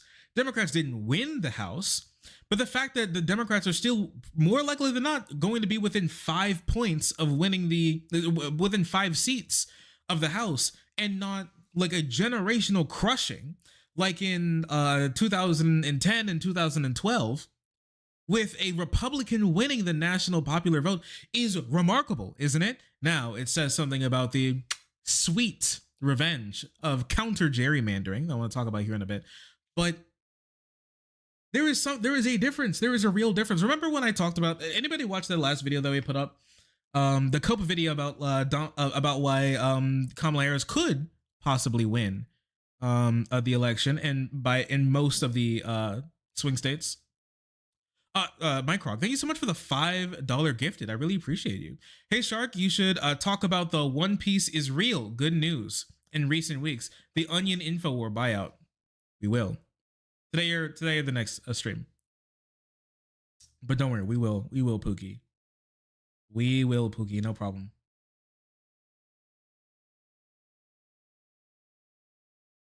No problem. What the hell was I talking about? I want to shout out Microg because they gifted 5. I didn't want it to go on any longer, but I completely forgot. I lost my train of thought. Chato. What the hell was I saying, Chato? Chato, help me. Chato, what the hell did I just say? Local Dems versus national Dems? There's something.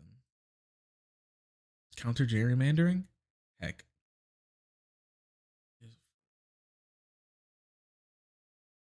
Oh, I remember. Yeah. Yeah, if anybody watched that video about how Kamala Harris could win the election and some markers showing that she was in a decent position to be able to take the Rust Belt at least. One of the things I brought up was like Rust Belt local polling, which is usually pretty indicative of what's going to be happening in the election. Something really curious was that Kamala Harris was polling on par with Joe Biden when it came to the Rust Belt states, but something that was different, right? Compared to 2016 was the fact that local Dems were polling pretty well. Harris wasn't polling super far down, and local Dems were polling pretty well as well, right? Now, the polls did ask, who would you vote for? Who would you vote for if you were to choose between Donald Trump and Kamala Harris, right? But at the end of the day, people left the top of the, but at the end of the day, people left the top of the ballot empty in a lot of ways, because left it empty in a lot of ways because they just didn't want to vote for a Democrat nationally, and that's just not something the polls could pick up on. But those local Democrats did do well. Those local Democrats succeeded, mind you. Bob Casey, the Pennsylvania senior senator, Democratic senator, lost his race. Kamala Harris, at the top of the ticket, lost her race in Pennsylvania. Democrats across the state were able to maintain their House of Representatives majority in the state representative house. How? How? That's insane, isn't it? They had a 1-seat majority. It was prime for an election like this to be completely obliterated. It was prime for Pennsylvania Dems not to have a majority anymore. How? How is that possible? Because people are just sick and tired of national Dems. They don't feel like they do anything for them anymore. They've completely lost the plot and completely lost their voters, while Democratic policies win in down ballot initiatives and in ballot initiatives, while Dem local politicians win their races. While top of the ticket Dems get crushed. There's something wrong. There's something wrong. And this is something that I started during the election. I started watching a little bit of Pod Save America. Very normie Dem pilled. I was just curious to see what they were talking about. I want to keep up with some of the things that I added to my rotation of videos that I watch, really. Just every now and again. And Pod Save was so curious to me because they had on this guy, and everybody was like walking this guy around, okay? He was being passed around a lot. The guy from like The Bulwark, I completely forget it. I don't even know his name. I completely forget his name. But the guy from The Bulwark, okay, this guy was an ex-Republican, never Trumper guy who ex-Republican, never Trumper guy who is now like independent, and he was like the voice. He was supposed to be like the voice of the moderate Republican who's waking up from the brainwashing of the Trump era and realizing the Democrats have their best interests in mind. Fake and lies. Stupid and cringe. Fake and lies. That was not true. It wasn't true in 2020. It wasn't true in 2012 or 2008. It definitely wasn't true in 2024. But this guy's being wheeled around everywhere. He was a common member on he was a common member on he was a common member on like Pod Save. He was a common member. He was on Piers Morgan. He was on MSNBC. The guy was being passed around everywhere for being like the voice of the moderate right never Trumper movement that doesn't exist. It's not real. These people aren't real. There's like it's literally one guy. It's one guy and his bestie who's like a woman who does like polling for like moderate Republicans, like deluding the like normie Dems into believing that there's this like coalition of non-Republicans, that and like Lincoln Project or whatever, who are convincing normie Dems that there's some reason to be hunting for this non-existent vote of like moderate Republicans that want to leave the Republican Party and join Democrats against Trump. It's not real. If people want a if the Democrats are appealing to Republicans, they're unappealing to your average voter, to your average Democratic voter. Okay? And if they're appealing to Republicans, that just means they're too far right. And now they're just going to vote for Republicans. They're like, oh, damn, I like Republicans. Why vote for like the Republican Light Party when you could just vote for the Republican Party? And so they did, or they stayed home. They either didn't see a difference between the two parties, or there was a difference, and they didn't really care that much about it. Or they just realized that, well, if I wanted somebody who's kind of like a Republican, why don't I just vote for the Republican? And so they just did. These lies that Democratic strategists and Dems have been like fooling themselves into has been horrible. There's a reason for why local Dems crush and national Dems cringe. And a lot of it has to do with them not understanding their coalition after the entire thing about being a politician is coalition building. They have not been able to build a worthwhile coalition in so long. A worthwhile coalition that can bring them victory. Really, the only reason why Joe Biden won in 2020 was because he wasn't Donald Trump. And this isn't like progressive leftist cope or anything. Ask voters. You can just ask voters why they decided to vote against Donald Trump, and that was a big reason, because he wasn't Donald Trump. The reason for why he was picked was because people felt like he was best situated to beat Donald Trump. When people were asked who's closer to your policy goals, people said Bernie Sanders. He was a good communicator. Now, he wasn't able to win in both 2020 or 2016. Sure, I can agree with that. Like, obviously, it's hard to disagree when it literally didn't, when it's reality. And yes, he wasn't able to build a big enough coalition. And now some lefties will cope about how, oh, they ganged up against him. Of course they did. Why wouldn't they? He stands against their goals, right? He stands against what a lot of those normie elite Dems want to do with the party. Dems even said it themselves back in 2020 that it's okay if we risk the party to stop Bernie. It's something that they've said multiple times. It's something that they've just like, so it's something that they've said multiple times. It's something that they've been pretty open about, that they just didn't want Bernie Sanders to win. So coalescing all of their political power and stopping him from winning was like top on the list of things to do. And if we were in the same position, if progressives, leftists were in the same position, I would want us to do the same thing. Like, wouldn't you? If like progressives controlled the party and some Joe Biden goober was trying to make waves, yes, crush him, kill, obliterate him, destroy him. Take everything together, everything we've had, everything across the 9 realms, put it together and crush him. Crush him.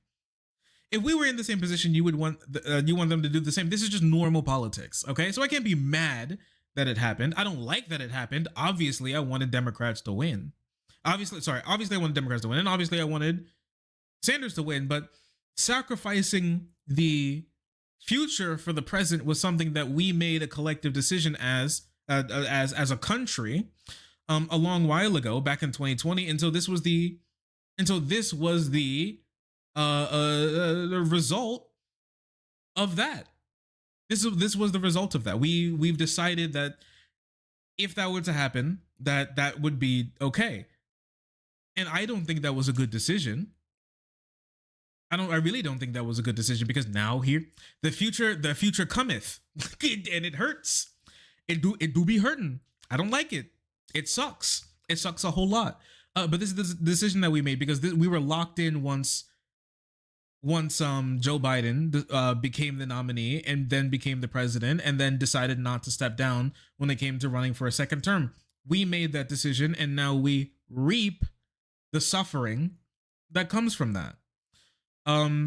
Global warming is going to get worse. Human rights are going to get worse. It's if a Democrat dies in the Supreme Court or has to leave or something, or if any of the old ass Republicans in the next 4 years decide to step down so Trump can elect a more younger and more radical Republican in his place, we're just going to have to live with that. That is the situation we got ourselves in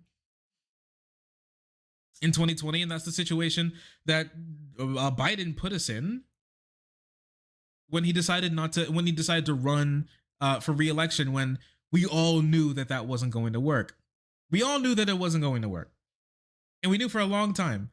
No, I didn't think it was going to get this bad. Okay, even me in my long-term Biden hating, did I not think that 400 electoral votes for Donald Trump was even in the cards?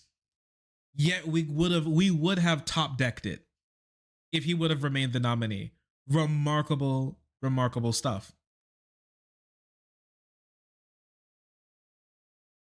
Thanks, Biden.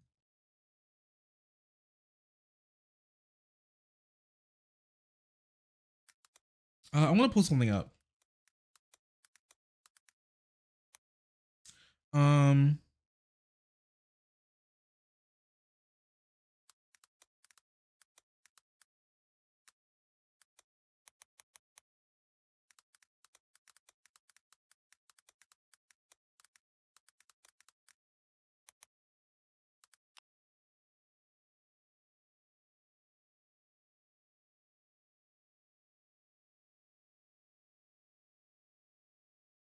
Where is this? There was a really incredible video by this like internal Dems strategist. Okay, truly remarkable video by this internal Dems strategist that said that Biden was picked at the in 2020 not to beat Trump but to beat Bernie. I want to see if I can pull this up for you. Just give me a moment, because I thought I saved it and I was looking for it, but it's not in any of my saves, and it's very sad because it was such an interesting clip, and I wanted to talk about it, and I wanted to talk about it. Where is this?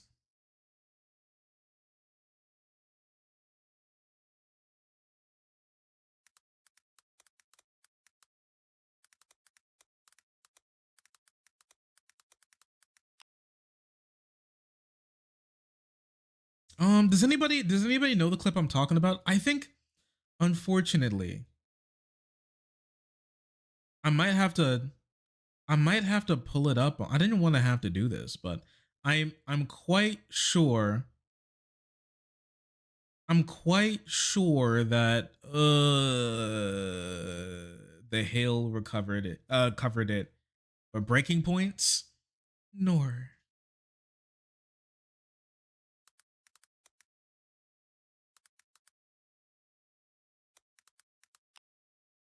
Breaking points, nor.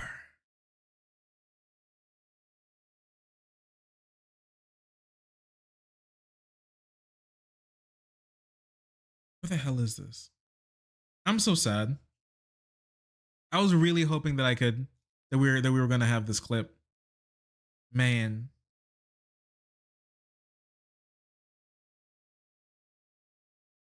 A lot of Dems are craving retribution. The DNC could stand to be a little bit more evil. I want to talk about that too. We're going to talk about that here in a bit.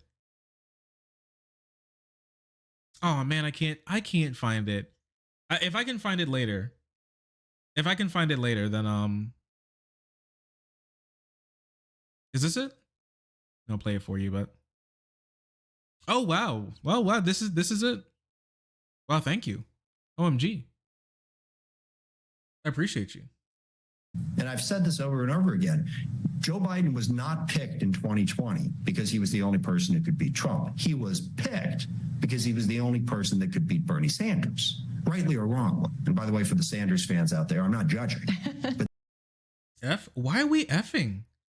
You know what's crazy is that in my back end, I haven't dropped a single frame. Not one frame I've dropped so far this entire stream. Yo, babe, is that hot in here for you? Why is it hot in here? What are we gonna do, doll? Computer. Okay, I gotta open the window. Give me 1 sec. It's hot in here.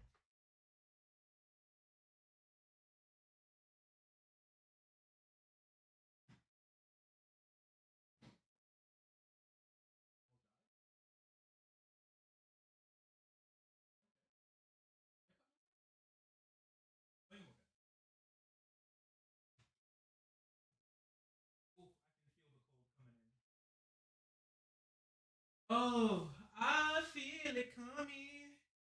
Oh, that's good. Oh man.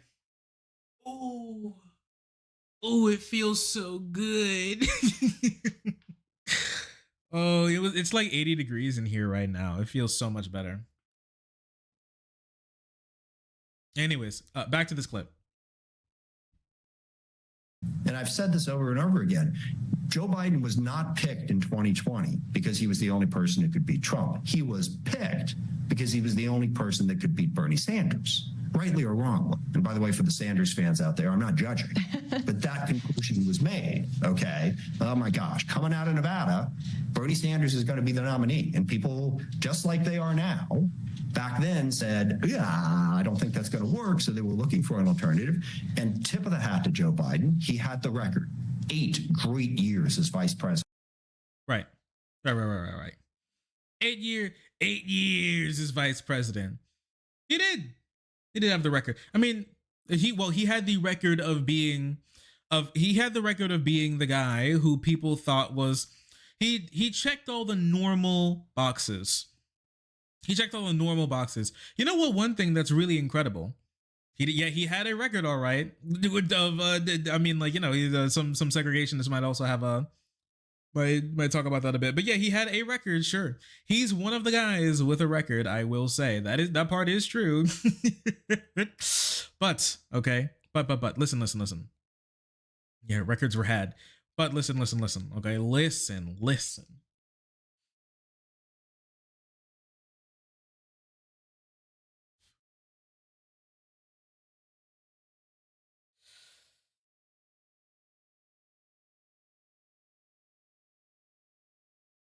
The coalescing around Biden at the end of the day, like we all know, and I'm glad it's being accepted by even people in the establishment. A sitting representative really says that, yeah, beating Bernie was the most important thing. If the party suffers in the future because of this, it's okay because they'll stop Bernie, and they'll stop like Bernie's sort of progressive movement in the country for a decent time, which is true. It did happen. I mean, the progressive movement are either broke or don't have the organizational level as they did under Trump. They just didn't. They just don't.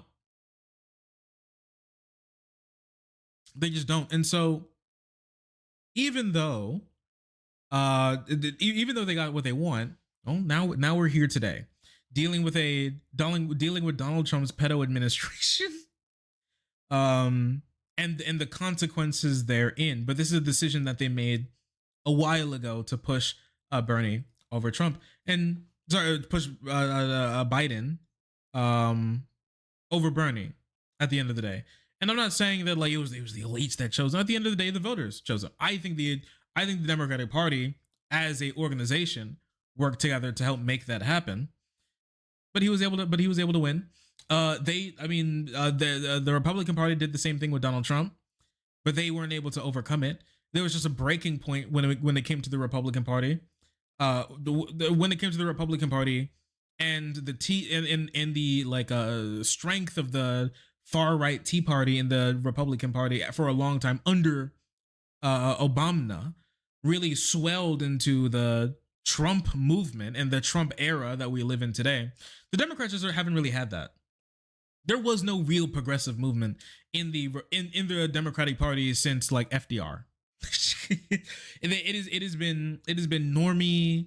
It has been like normie Dem pilled for quite some time. There have been people appealing to progressives like Obama, but when it comes to like an actual progressive movement inside of the party agitating like the Tea Party, never. It hasn't happened in the 21st century. It hasn't barely happened in the late 20th century as well. I don't think it really happened at all in the late 20th century. Honestly, it just hasn't existed. And so the weaker progressive movement lost to the establishment, while the stronger fascist movement in the Republican Party was able to win. That's clear to us now, and we're suffering with the consequences. And it's going to take a lot of suffering for the Democratic Party to snap into something a lot better. And it's going to take us as activists, as commentators, as people connected to other human beings to come together to help build a consensus around the death of the Democratic Party being the start and breathing life into a more progressive movement that's able to win down ballot in states where national Dems are completely locked out of now. In states where Democrats cannot win a Senate seat, Democrats control sometimes near all, if not all, of the the statewide seats. Or states where Democrats are not able to win on a presidential level, state Democrats are able to do so. How is that possible? Arizona, how in the world can Ruben Gallego win against a Republican, a Trumpian Republican, but Kamala Harris can't win against Trump himself? There's a disconnect between these candidates. And yes, I know that when you run for your state, you're supposed to be way more in tune with that state. But if you want to win an election, you got to be in tune with the states you want to win. And if Dems can't do that, Dems are locked out of power. And if Dems are locked out of power, the growing fascist movement inside of the Republican Party is only going to get worse. And them being able to maintain their grubby little monkey paws on the entirety of the levers of power in this country will only lead to more suffering for human beings across the world. Canned soy milk. Thank you for the tier 1 favorite emote out for canned soy milk. I really appreciate you for joining the frenzy. Incredibly pog. I appreciate you. I want to look at some of the people who aren't willing to change. Clyburn, mind you, Clyburn is honestly like, he was the kingmaker in 2020. Clyburn basically chose Joe Biden to go on to win the presidency. Clyburn was the one who decided to back Biden at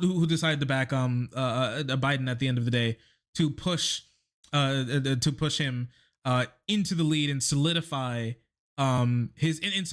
his position as the party's leader, as faith in his ability to do so, while he really had no real policy. Honestly, moving into the general election and needing Bernie and Warren, mostly Warren actually, to build a policy kit for him to move into the general election and then the presidency, and him implementing even a decent chunk of it, especially with like Lena Khan and like a student loan forgiveness, all these really important, great, and also incredibly popular positions that go down with him because he chose to be arrogant and selfish and throw away the country for his own political gain. Unfortunately, right? And now progressives get burned for doing the hard work of putting together, mind you, the only good things that people like about Joe Biden's presidency. If you ask people what they like about Joe Biden's presidency, it's 99% of the stuff that Bernie, Warren, AOC, the Progressive Caucus, and them put together in that joint meeting when Joe Biden won for the policy package that he went forward with. That is what people like about Biden. Everything else they could leave out. especially the dementia. But here's Clyburn, the kingmaker of 2020, basically talking about how being asked about what Democrats do now to be able to win and what we learned from this, and him and his old ass kind of coming back with nothing. What is your reaction to Senator Sanders' comments? Well, I think I understand what the senator is saying. I do not agree that we are not a party of working men and women. I represent a pretty Democratic district. I represent a rural district. It's about 50% rural. And in South Carolina, the entire district may be rural to most people.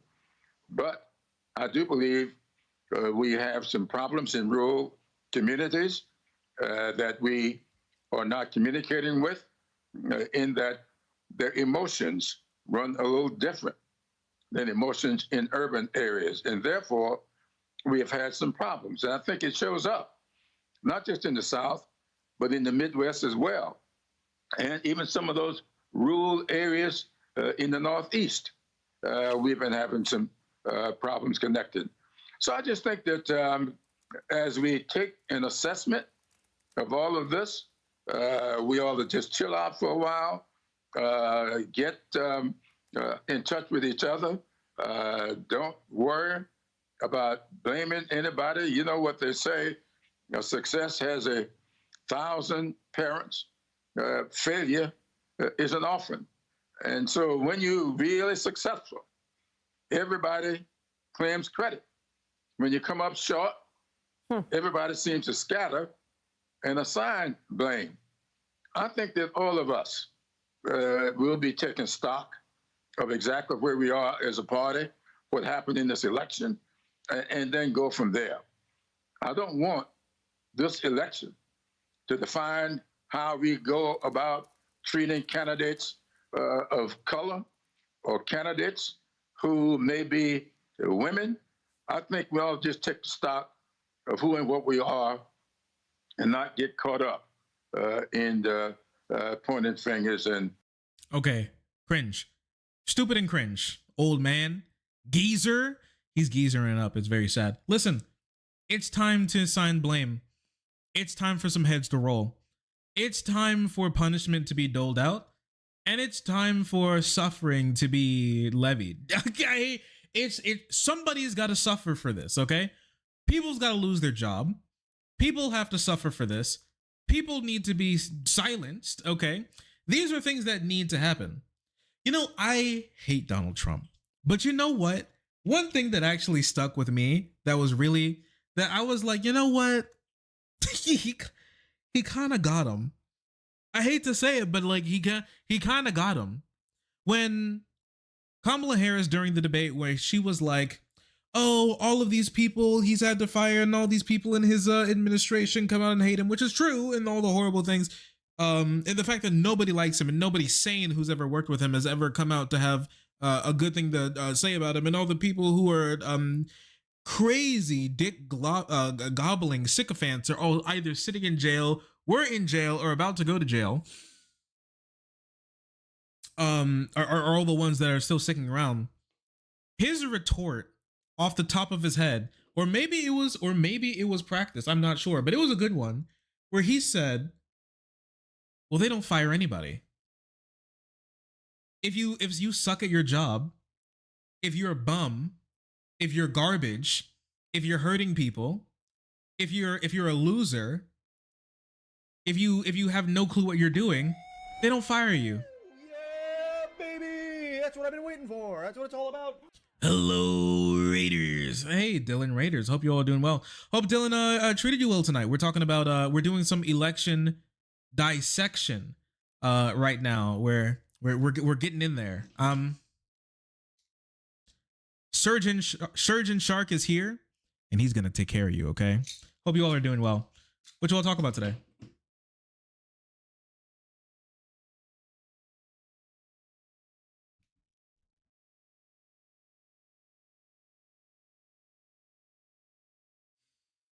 Surgeon Shark with the carpet cutter. It's time to get these carpetbaggers out of here. I got the carpet cutter. Roll them up. Roll them up. Shoo. Amazing Switzerland surgeon shark. Absolutely. Good evening. Ukraine, as always, Tulsi Gabbard, Kringe, cabinet picks. Conservatives be like, wait a minute, I love pedophiles. I had a tweet that popped off today. I think it kind of went crazy. I can't lie. I think it deserves more love too. I think it kind of went crazy. I like this one. Well, I was running errands earlier today. I thought this one up and I was like, this one goes. I did a goodie here. This dude was like, we had to put up with shit like this, and so now they have to deal with Matt Gaetz. And what he means by shit like this is just like a homosexual boy on TikTok. We had to put up with gay people, so you have to put up with pedophiles. What? What? What did you just say? Mind you, this tweet was made days after a congressional ethics committee came out with the fact that a young girl accused Matt Gaetz of assaulting her while she was a child, while she was a minor, okay? Trafficking and assaulting her. After it came out that he was besties with like mini Epstein in Florida, and he was going around to crack-fueled, little girl-fueled parties, trafficking young girls across state lines to go pawn them off to his like Georgia and Florida friends. And bro was like, we had to deal with gay people. Now you have to deal with pedophiles. With our pedos. Listen, he may be a pedo, but he's our pedo. Bro, what are you saying? We need to beat you. Chat, grab your hammers. You know what to do with them. So I hit him with the how dudes look at you after you remind them their favorite politician rapes kids. And I have to tell you that like this is bad. It's getting bad. I haven't seen conservatives this amped in a long time, just out there saying whatever. You know, this on top of the concubine tweet, on top of the your body, my choice. These guys have just gotten way too comfortable. The clown car is like filled to the brim. I'm talking tiny unicycle, big floppy shoes, honk honk, rainbow hair clown shit is just it's remarkable. It needs to be stopped. Nauseating take, sir. Thank you. It's so true. What the hell was I talking about before we got the raid? I was talking about something. Isn't that right, chat? I got knocked off my game by that white man. What happened? What were we doing? We're talking about Clyburn, right? Oh yeah, anyways. Oh yeah, when Trump cooked. Yeah, so anyways, like I hate Trump. And he's almost never right about literally anything. But the one thing that I would say that he was ever right about so far, as far as I can remember right now, was when Harris hit him for like all the people in his past and in his past administration, calling him crazy, calling him a fascist, calling him, you know, this, that, and the third, being terrible, not working for the people, being like insane, deranged, dementia-pilled, whatever. And him shooting back with, they never fire anybody. Whether if you're bad, if you suck, if you hurt people, if you never win elections, if you have no basis in reality for the things that you're giving, if you're a horrible strategist, you never get fired. They just bounce from campaign to campaign, ruining Democrats' campaigns and ruining the American people here and there. Now, obviously, what he meant is that bouncing around to campaign, saying that gay people shouldn't be hung. But in reality, there's some truth to it where Kamala Harris had this campaign full of people who were lying to us about Joe Biden's possibility of being able to win this race as they were sitting on their own polling that said that Joe Biden was losing states like New York and New Jersey and New Mexico, and Trump possibly winning 400 electoral votes. Having those people move on to her campaign. Yes, I get the excuse of, yes, it's 100 days. But you're telling me she, as the basically leader of the party, she didn't have the funds or the resources to be able to find people to fill these roles up quickly? And she had some good people hop on board. She had like people like David Plouffe hop on board to her campaign. She had like old Biden strategists and campaign managers. She had people there who could have hopped on. We know that she had the possibility of having people who know how to win elections hop on board, but the Biden people still stayed. O'Malley Dillon still stayed.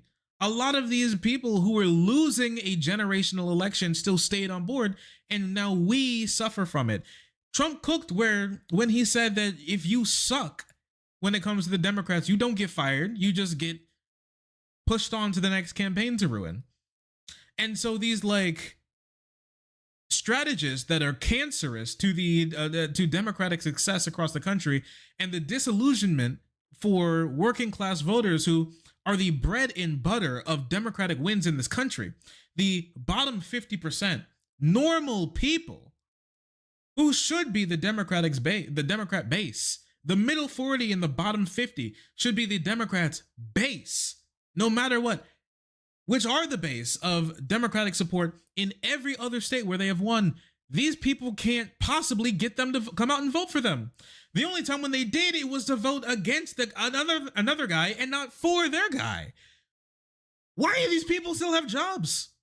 Why do the people who told Harris to stop calling Trump a rapist and a pedo at the beginning of her election, when she gave that first speech, do you remember when she was hitting, remember her original stump speech? Do you remember her original stump speech? Do you remember?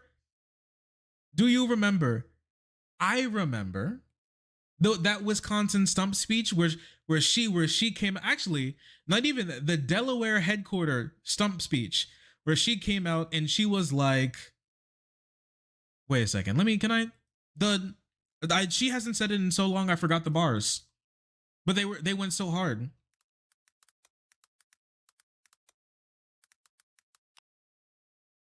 Her OG speech went so crazy. I don't want to get banned. I want to thank Jen O'Malley Dillon. Don't do that. If we could go in the past, Jen should be out of here. I love Joe Biden. Shouldn't have said that either. So now I'm getting back to you, Jen. How we can act big heart.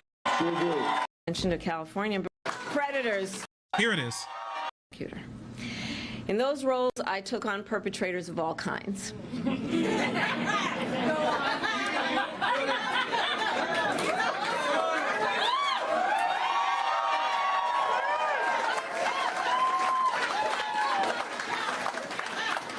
Predators who abused women. Fraudsters who ripped off consumers. Cheaters who broke the rules for their own gain. So hear me when I say, I know Donald Trump's type.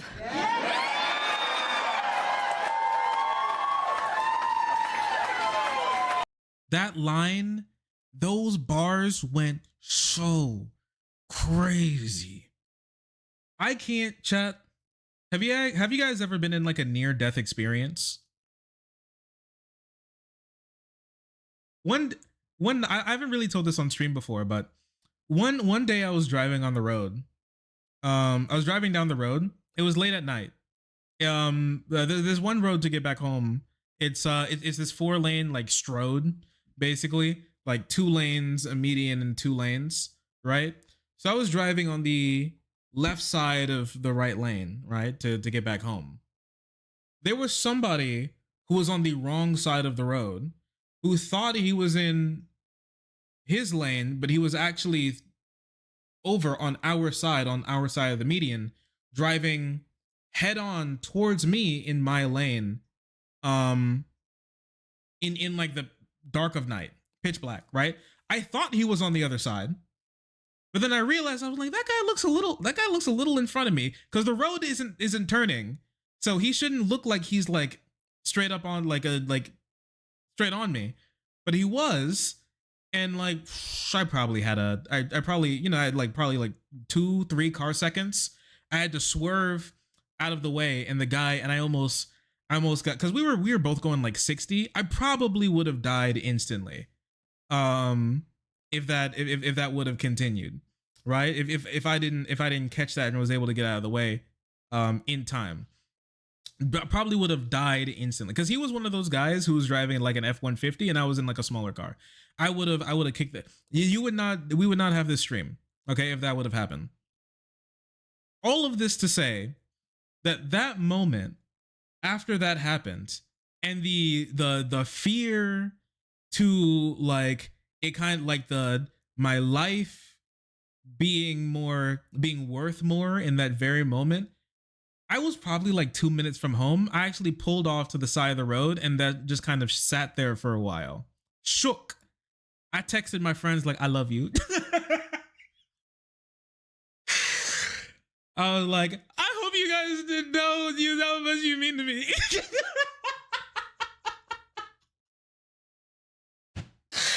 I was like, guys, life is a beautiful thing, isn't it? That's the moment. That is what I felt when I heard those bars from Kamala Harris. I woke up out of a coma. Okay, it was like a deathly experience that I had experienced that I was able to rise out of. Okay, I felt like a phoenix in that moment. Life, like the smells of the world were stronger. Colors were more vibrant. Like the crisp wind on my skin was like a feeling of like euphoria, just being alive. Every blink that I took, I touched my heart. It was still beating. It was a moment like no other. It was the true euphoria of being alive, being a conscious living being on God's green earth is what I experienced in that moment in the car on the side of the road after almost dying to a drinking and driving F-150 driver on the road. That moment is what I felt when Kamala Harris dropped those bars, because if that was the race that was going to be run completely but like that stump speech, we could have done it. We could have seen a whole new world. A whole new world. Fraudsters that rip off consumers. Predators who abuse women. I said it before, like a while ago.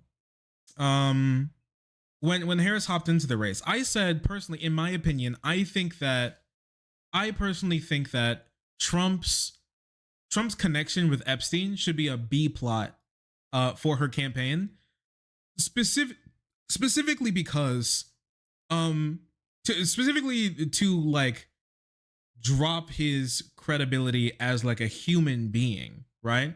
Now I know a lot of people, when asked, they don't like Trump as a human being, they like his policy, but undercutting that he's real, that is a large part of Trump's appeal, is something that I think is really important, that Biden nor Harris or Clinton were ever able to really do. And I think that does matter. It wouldn't have mattered. You say that, but that's Trump's whole appeal. That's his whole thing. Like, I get it. Like we say, it doesn't matter, but none of these politicians have ever been able to actually discredit that idea of him ever. That he's the guy working for me. And yeah, he's an outsider. And yeah, he's kind of crazy. And yeah, he'll shake things up. And yeah, he'll make mistakes. But at least I know like he's not a part of them. He's closer to us. Separating him from that would help suffocate his campaign. I'm not saying that's what would have won her the election. I'm not sure if anything would have really won her the election when it comes to running with the worst president of your party to ever exist, polling wise. I'm not sure if anything would have saved any Democrat running against Trump. I'm just saying that the likelihood of her top decking a win on the 5th would have gone up dramatically if we had something like that. Like, just kind of think about it for a second, okay? Can we just talk about this for a second? Can we just think about it? Pizzagate, the elites, adrenochrome, all this other bullshit completely applies to Republicans. Can we just talk about this for a second? Like, I think Democrats were touched on, they tasted something. They tasted something really they tasted something that Republicans have been tasting for a long time. Okay. And you know what that is? It's blood. They tasted blood and they liked it. And I think we need to do more of that. I want to talk about this in a separate video. I know we talked about it like the last stream, but I want to talk about it more concisely now that my thoughts are more together. But Democrats tasted blood for the first time when Walz entered the arena and the Vance couch story dropped and the weird drop. When he did those two things, I had never seen in my entirety of covering politics, I had never seen your average Democrat so pumped, so like amped, so happy. The joy was there. Truly, there was blood and they loved it. And I think that's just something that like, and I think there's just sort of like this primal, yeah, fuck them thing that Republicans have really nailed. I know we like make fun of I know we like clown on the whole like, like owning the libs thing. But there's a lot of people are driven to vote for Republicans because they like the idea of owning the libs. Okay? Yes, absolutely. If Dems could help channel that energy into actual activism, there's something that can be said for how good that is politically. Republicans prove that that's decent politically. I think Democrats could use that as well. I think they were seeing it. I had almost never seen with like bleach blonde, bad built butch body to weird to the couch story. There was something Dems, there was like some life there that I feel like Dems have like almost never had. There was a riz there that Democrats had never really had outside of Obama. Obama like brought it and he took it with him. Obama giveth, Obama taketh away. They have never, your average national Dem had never really had it like that. Okay, when I saw Dems walking out with coconuts once out of the House of Representatives, like drinking out of coconuts, that's when there was like a riz there that we kind of forgot, like jumping on the we exist in the context of all that came before us. Jumping on the you fell out of a coconut tree. There was really something there that Democrats just don't really have. Usually, they just don't really have.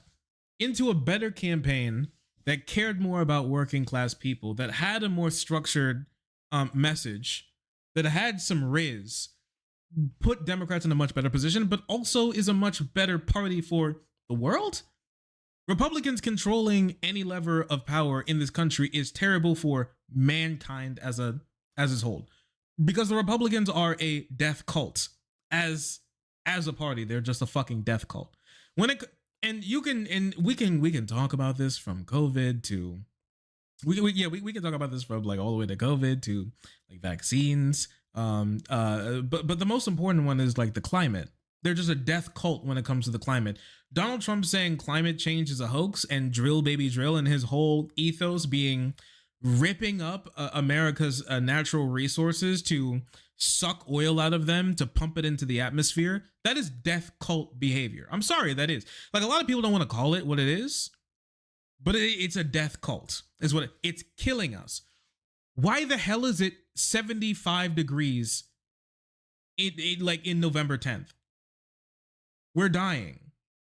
But people don't want to talk about it that much. But we have to look up at some point. We're dying. And the Republicans are killing us with their death cult behavior and their idea that the destruction of the planet that we live on, the pollution of the air that we breathe, the destruction of the water that we drink is far less important than some random preservative that you can't pronounce in our like food, right? That like, but like the weirdo the RFK Jr. It like cares about is far more important. This is death cult behavior. It really is, and it's horrible.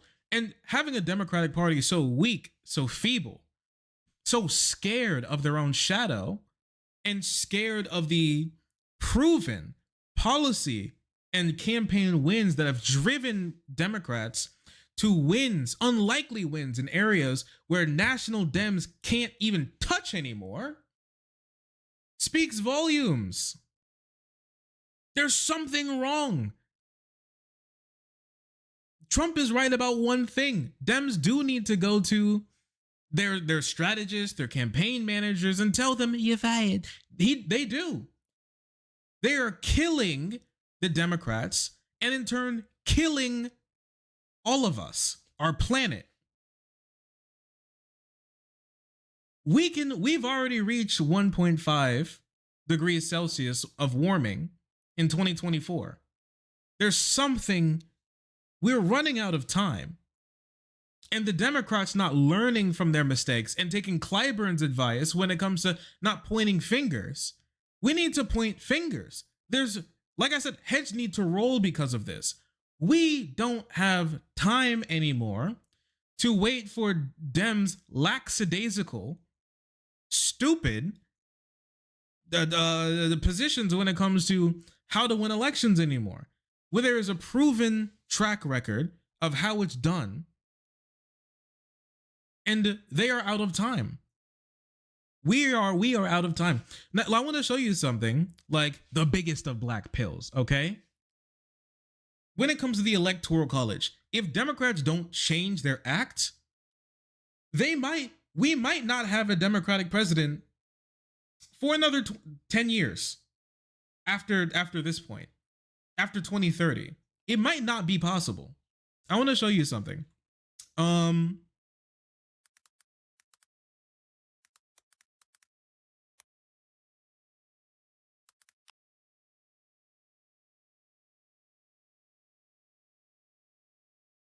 Can I pull this up? Where is this?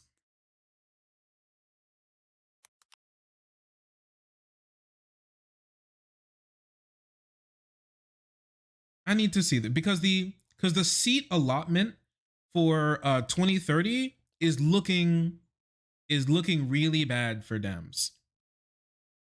It's looking really bad for Dems.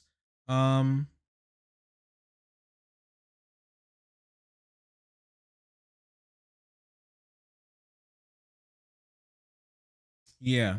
Can I pull this up? Where is this?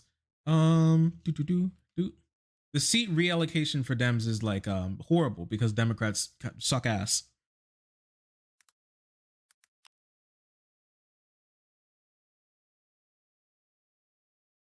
Yeah, so I want you to take a look at this, okay?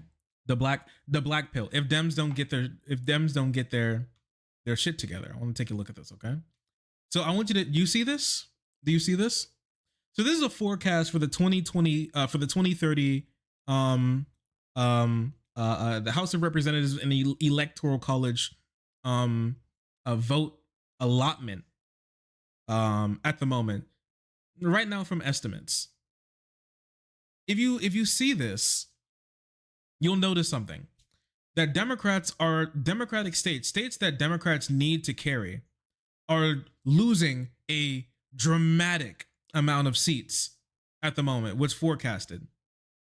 They're losing an incredible amount of electors, and Republican states are gaining an incredible amount of electors. They're gaining all of them. Okay?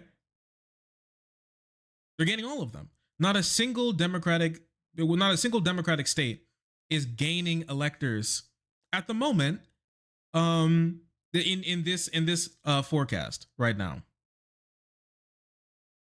This is a huge problem. If this would be the case, if this continues to be the case, just so you know, even if Kamala Harris was able to sweep the Rust Belt, that would have meant that. So the normal. Okay, let me show you this. Can I pull up 270 again? So the normal Democratic win that we've known for decades at the moment was Democrats take the Rust Belt, bing, bang, boom, right? And reach, whoop, there we go.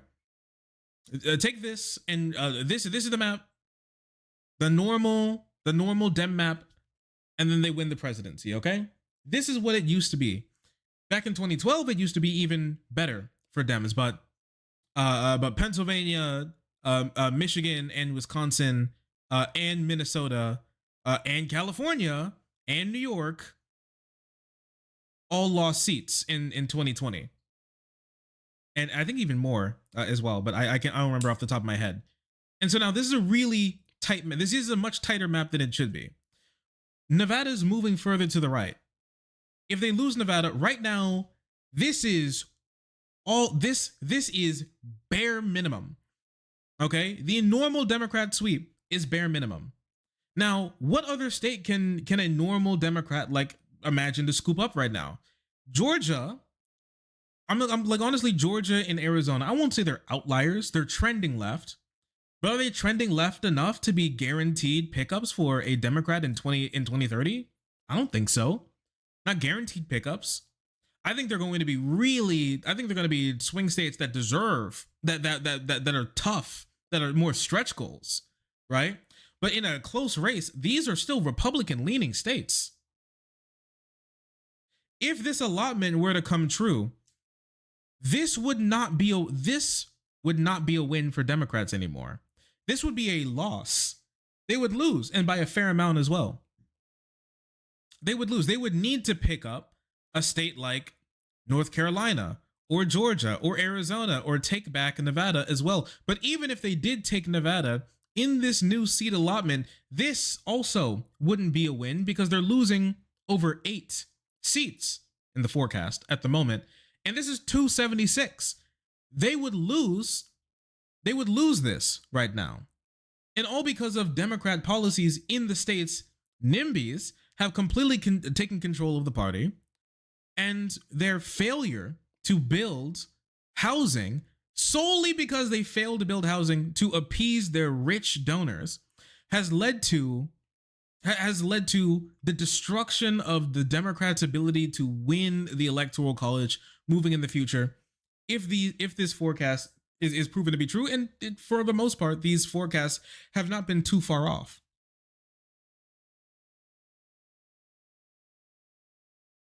This is an utter like code red disaster for Democrats and our planet in general. This is a code red disaster. And not firing and pointing fingers is going to lead to even more disasters for all of us in the future. Something needs to be done about this. It should have been done a long time ago. And if that means kicking some people out of the party, and if that means taking something from Bernie, taking something from those Rust Belt Dems who are able to sweep states that Dems are locked out of, I think it needs to be done. How are you reaching for Republicans across the aisle when you can't even lock down your own base? How is that possible? You're doing something wrong. And the quicker they learn, the better we all are because of it. All right, anyways, yap sesh over.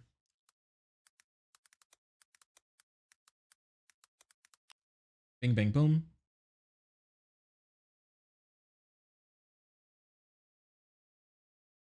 Yeehaw.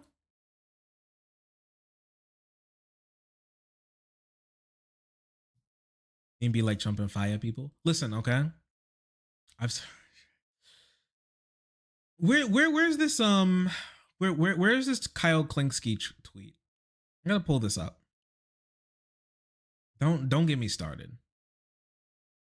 Don't get me. It's time. Chat. It's time for the Democrats to be the demon rats. It is time for them to embrace demon rats. I think it is. I think it is. Some people don't like it. I think it's time for them to embrace demon rats. It really is. It really is. I think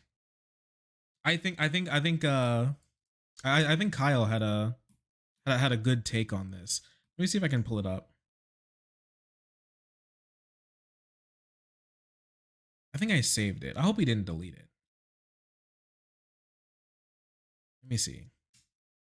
Kyle. It's so cool that Kyle follows me on Twitter though. It's so cool. It's so remarkable that like normal people in the space know me when I'm really just some guy in my room. It's super flattering. It's very humbling as well. Because I've watched these guys for a long time. Very flattering, very humble, very cute. Very amazing. OMG. You know what made me want to perish? So you know how when Donald Trump gets into office, he wants to have Elon, he wants to create a new department of the government and crown Elon the secretary of that department. And you know what? And you know what it's called? He wants to call it the Department of Government Efficiency. And he's already, and the reason why he said that is because he wants to name it Doge. And after I realized that, I realized that we actually live in hell. When I realized that he did that specifically so he could just call it Doge, I realized that we are actually ruled by children and we live in hell.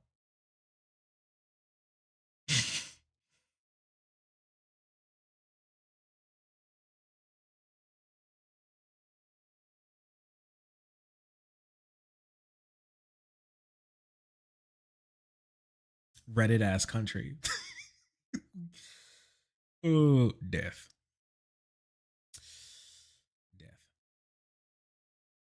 We really do live in hell.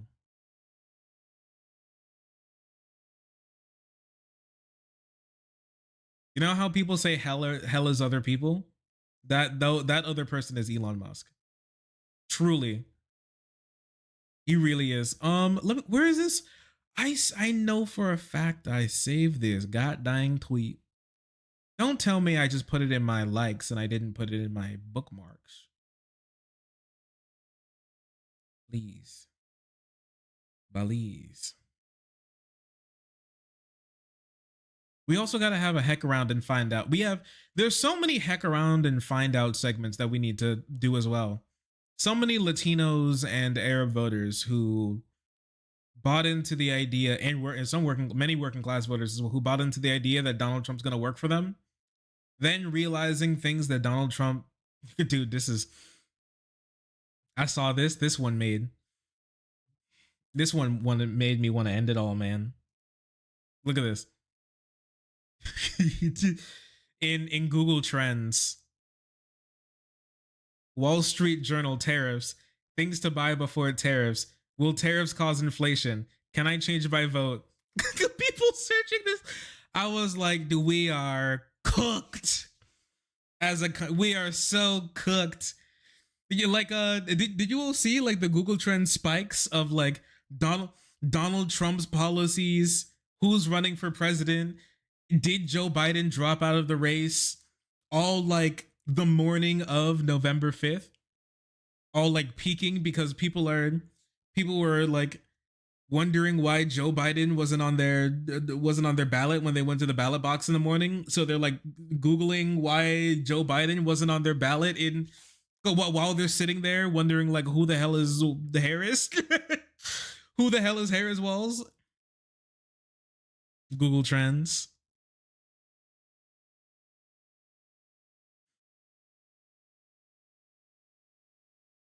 Do that for the algo. We are cooked, chat. It is so over for us as a country. I'm not a political person. Can I change my vote? I'm beating my head on the damn wall, man. I'm beating my head on the wall. No, I can't find this Klinsky vote. I'm so Klinsky tweet. I'm so sad.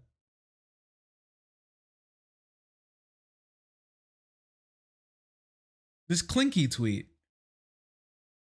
Heck, shoot, and also frick. Where is this? Nor. Did he delete it? It might be hard for me to find it because this dude tweets. I love him, but his ass tweets so much. I love him, but he's a big tweeter. He's constantly shooting them off. So maybe I can find it. But he made a tweet about how Dems should be more crazy. And I wanted to look at it because it was so good. I was like, he's so me right now.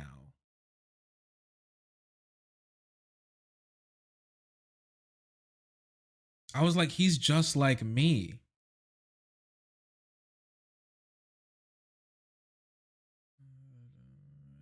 No, where is this? Because he said it more eloquently than I did when I was originally talking about this on stream.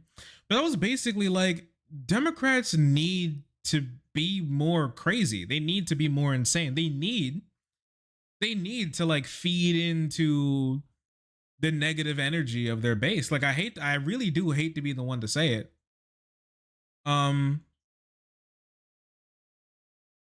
Yes, here it is. Thank you. I found it.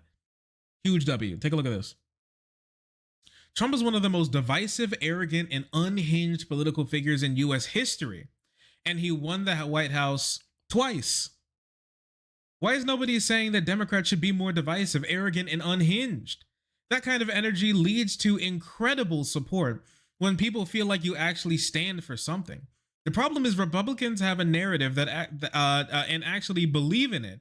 Immigrants and cultural elites are to blame for all of your problems. Democrats have no narrative and believe in nothing but technocrat tweaks technocratic tweaks to a failing system. The problem is big money donors and corruption. This is why your government doesn't give a hoot about you. Call out the villains.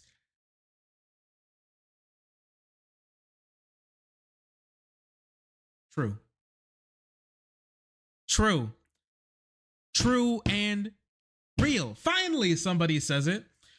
Oh, it feels so good. I feel good knowing that somebody out there feels the same way I do. When I was like, it's time for the Democrats to feed into, I hate to say it, feed into hatred. they gotta be like max hater. Okay, listen.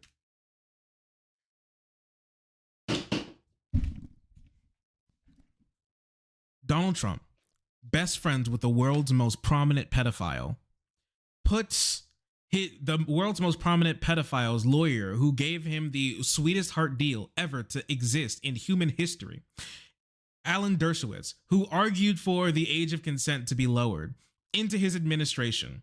Okay? Then, when he was president, he said that he would release the Epstein documents. Never did. He never did.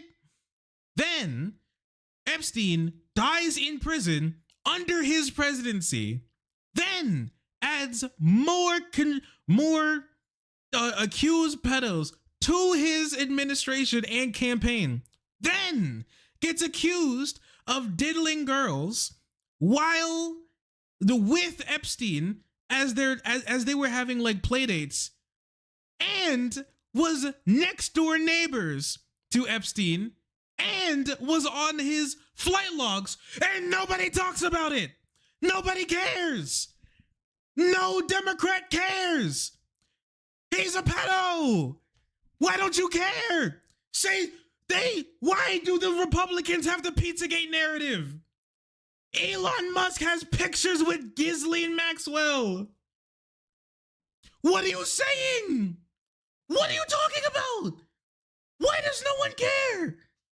Why does nobody say anything? They are literally everything that QAnon thinks of. They literally are the real life QAnon enemies. They are the Pizzagate ring, but in real life.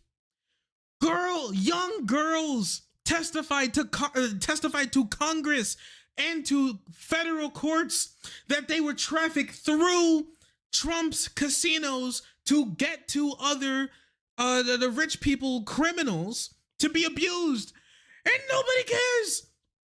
They were brought from Epstein's home, waddled across the street into Mar-a-Lago, and nobody cares. He lost documents from literal national the national sister countries of nuclear papers and other sensitive documents, and nobody cares. Nobody talks about it.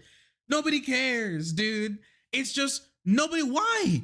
These people are crazy. They are degenerates. They belong in prison. What do you mean?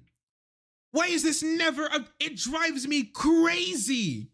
It drives me crazy.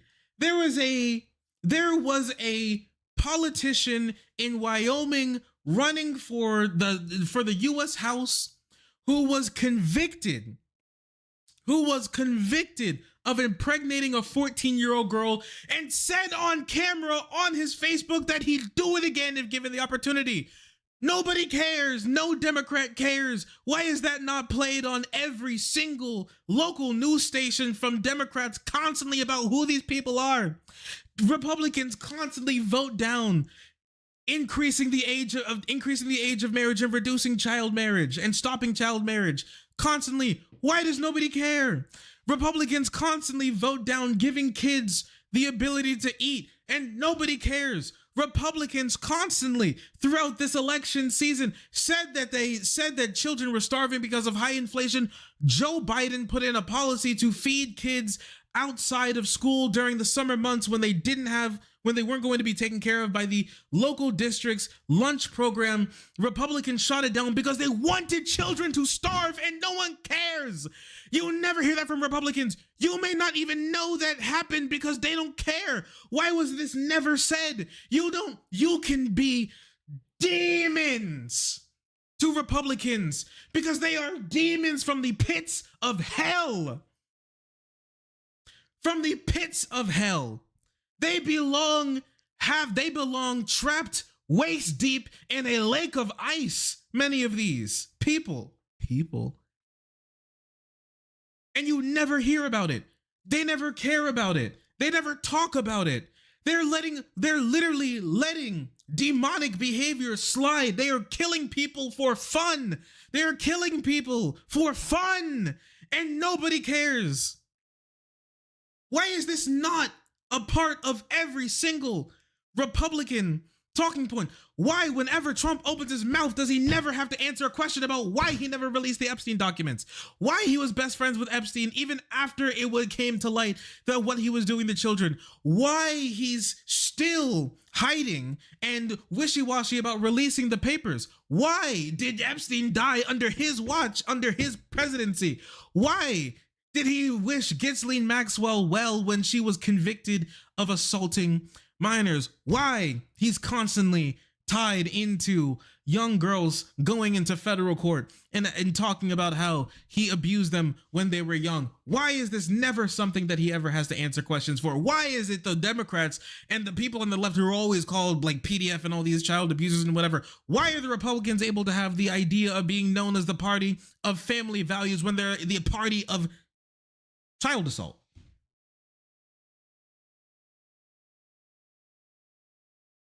You can make blames for the media or like the voters or whatever you want. At the end of the day, this is a Democratic Party problem.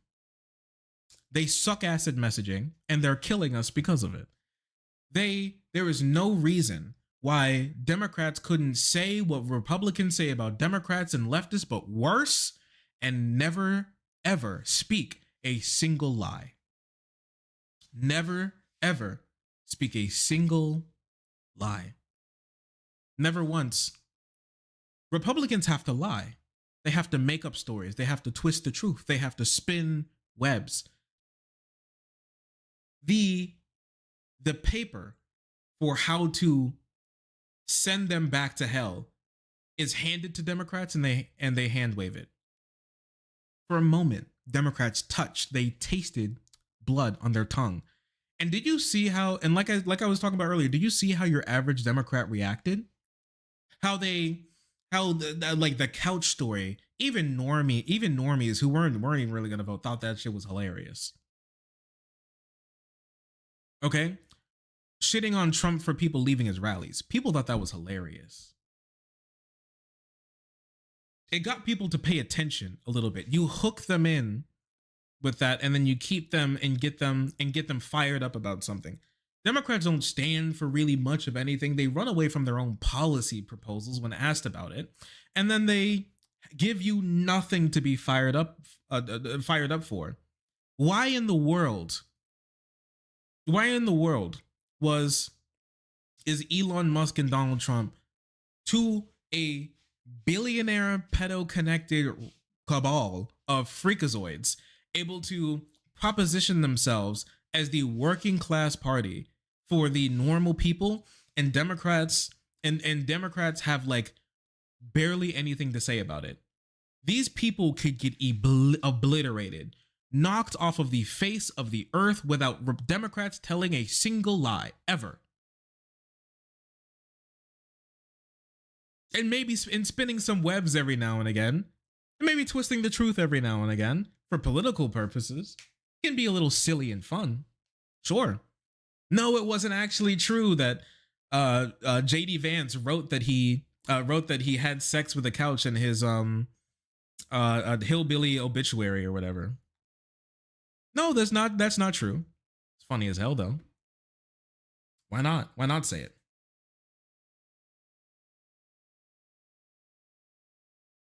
Democrats are not to blame. The voters are to blame.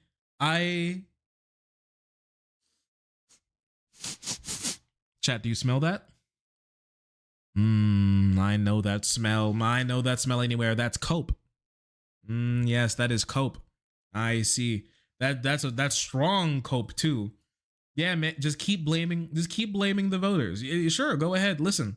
If Democrats suck so much ass at controlling the narrative when the narrative is handed to them on a silver platter, then they deserve to lose. Harris deserved to lose. I didn't want her to lose. I thought she had a good chance to win, but she deserved to lose. At the end of the day, her campaign did suck ass. It did. When it came down to it, especially now that of the stuff that we know, sucked ass.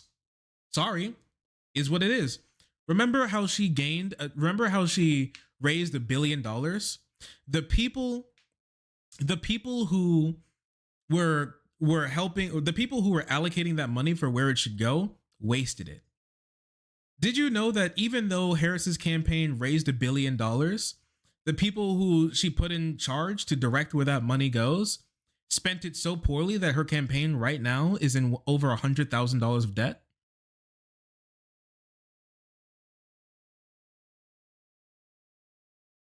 Over $1 billion in 100 days, and they're in debt. Biden's campaign is also in debt because the same people who ruined Harris's energy, who advised her to stop saying, to stop saying things like "we're not going back" and weird, and to act more normie, milquetoast, and moderate, also ran Biden's campaign into the ground, and stayed on. There's something wrong. Maybe a bit of copium here, but maybe we'll force the DNC to rethink its playbook. It takes force. Donald Trump killed so many people politically, killed so many people in the Republican Party's careers, and then took over the party, installed his daughter as the sitting RNC chairwoman, and literally just took over the party. Completely controls the party 100%. No ifs, ands, or buts about it. Completely controls the party. And It worked out. It's crazy, but it worked out at the end of the day. There are things to learn about people who win. There are things to learn from people who win, and that's something that we could learn from. That's something Dems could learn from, but it's going to take force. They're not going to change willingly. Democrats don't want to become better. Democrats want paychecks. The Democratic Party is a corporation at the end of the day, and a lot of those guys are gonna get their checks anyways, because every 2 years an election comes around, and every 2 years a consultant is going to need to be hired, and every 2 years a campaign manager is going to need to be hired, and every 2 years they're going to get their check. Force needs to be applied. Care needs to be had for things to change. And Dems could get crazy. They could become a bit evil. Honestly, I think they really could. Republicans should have no quarter. When it comes to being normal or for the people or for working class people. Never ever. They should run it into the ground. Everything horrible that Republicans have ever done. And you know what we got from Hakeem Jeffries? After Donald Trump elevated warmongers and warmongers and literal pedophiles to his incoming administration, he was like, is this really the best that Donald Trump, he's putting together this group of people? Is this really the best that he can do for America? Bro, nobody cares. It's so, how about you have a backbone for once, man? How about you stand up and have some fury for once, man? Why in the world would people come out and vote for Democrats when it doesn't seem like Democrats even care about what's going on? How about you put some heart into it for once? That's not something I would ever hear. That's not something I would hear from a Republican these days. It'd be fire and brimstone. And that's what it should be. And that's what it should be. Why should normal people care if you don't? A change needs to be made, and there needs to be somebody to force them to do it. Who can that be? I'm not really sure. The Democratic establishment at the moment is very strong and very powerful, and they can throw around a lot of weight. After 2024, I think they will weaken. And right now, the Democratic Party is in a weakened state. There's a whole lot of finger pointing. There's a whole lot of people distressed about where to go and what to do. And I think this is a great opportunity for progressives to take the reins and hop into this power vacuum and do something. Because there is a power vacuum right now. There is no leader to the Democratic Party. Hakeem Jeffries is a loser. Nobody gives a shit. Schumer knows his place. Pelosi pulls the strings from the background whenever she feels like it nowadays. Whenever she feels like a big problem afoot these days. Obama is like chilling in the Bahamas.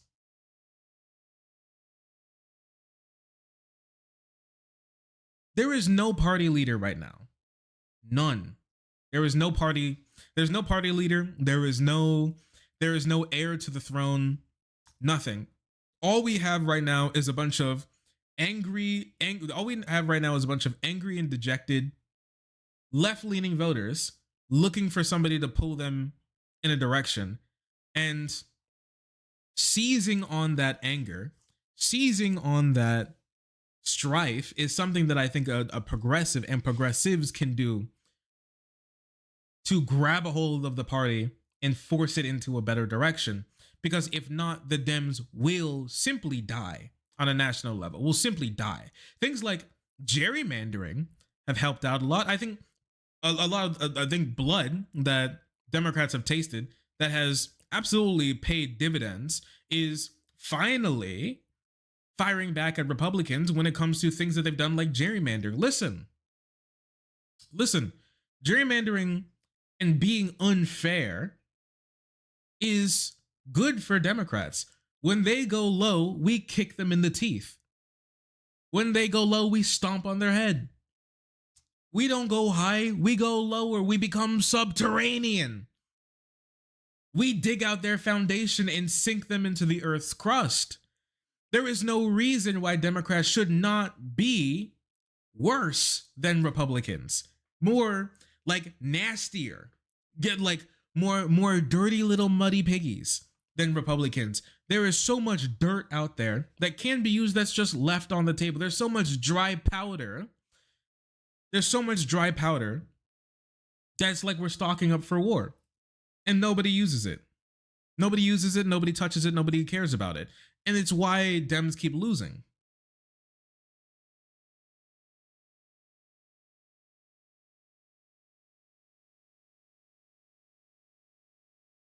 The tolerant left needs to end. The tolerant left needs to end. It needs to go. It needs to. People don't want the tolerant left. People want something to cheer for. People want something to be excited for. People want something to come out and vote for. Because obviously what Harris was providing was not something that people wanted to vote for. That's not something that you can disagree with. Obviously that's not what they wanted to come out and vote for. There's something that excites people and it's not what Dems are providing. But their policies are, and mudslinging is powerful. Shitposting is powerful and meme magic is real. I still believe in these sacred words from 2016. I still believe in these sacred words. They're real. They're true. And even when it comes to the media ecosystem, Dems have a media ecosystem that they could rely on. There's Pac-Man and Cedar, and there's Hasan too. There's the Majority Report and the Humanist Report, right? There's the Dollamore Daily. There's Midas Touch. There's Pod Save America. There are so many actual large scale and those white Democrat TikTok boys who've popped out recently. Those guys too. There's a whole lot of people out there who they could lean on to push a narrative that they just simply don't. I think they should feed that beast. Democrats want to be haters. They do. It tastes good. You can't disagree with that. They said it themselves this election cycle. They loved weird. They loved being haters. They loved the couch story. They loved gerrymandering. Gerrymandering, coming after gerrymandering it's proof that when Dems play unfair, the playing field becomes fair again. If only one team is playing unfair, it's an unfair game. If everyone's playing unfair, now it's a fair game again. Mind you, Democrats should have lost like 65 seats in the House. At this point, they may have gained some or lost none on average. That's not fair. Republicans won. That's not fair, but it is fair because Republicans are cheating when it comes to gerrymandering. If Democrats keep thinking, if proof that playing dirty wins elections, and even by their own metrics, even knowing that this gerrymandering worked, taking the mudslinging and narrative building that Republicans do, from inflation to immigration to crime, that worked. There was no cohesive narrative that Democrats had at all. Saying, just throwing anything out there just doesn't work. They have the ability to build these narratives, to do these things. They simply just don't. And that's a problem. And it needs to change. It needed to change a long time ago. And we need somebody in the Democratic Party who's ready to play dirty. Jamie Harrison needs to be fired. Jamie Harrison needs to be fired, okay? He needs to never be in politics ever again. I have to be the one to say it. He needs to never be. Put him in the pot, boil him, boil his bones. It has to be done. The idea of him making like Jill Stein Jill Stein commercial, anti-Jill Stein commercials, like weeks before the election was over, made me. I started searching if local parking garages and seeing if we had access to the roof. I I started searching tallest buildings in my area and if you can open the windows. I have never felt more hopelessness in my life when I started seeing Jamie Harrison, for one, being a Joe Biden gagger. I never knew I never knew those things even existed. I was about to say people. Those things even existed. A Biden gag, an actual true real life Biden gagger exist. I didn't even know. It was like him and Fetterman are like the two only actual Joe Biden fans in the real world. It's kind of crazy. It's genuinely remarkable. But yeah, nah, he needs to go. He needs to be fine. If we had real fighters, if we had shooters, I'm not talking about just Twitch. I'm not talking about actual shooters. I know there were three assassination attempts against Donald Trump, but I'm not talking about those type of shooters. I'm talking about shooting in a metaphorical sense, like an attack dog. If we had more attack dogs, out with blue dogs, in with attack dogs, and Democrats win. If we have more blue dogs than attack dogs, Democrats lose. If we have more attack dogs than blue dogs, Democrats win. And that's just kind of the end of the story.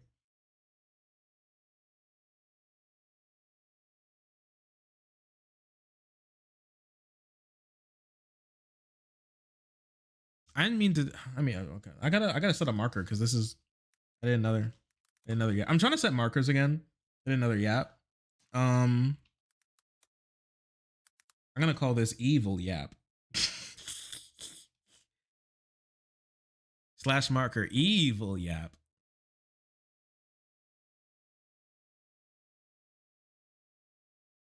You wild shark? I'm not. I'm just like a guy in my basement, really. You ever think about how I'm just like a little guy doing my thing? All right. What time is it? It's now 12. I have to get up in the morning. So I think we're gonna unfort, and I love you all. I think we're gonna have to call it here. What do you say we continue with the election dissection next stream? Huh? What do you guys think? There's more stuff we need to talk about.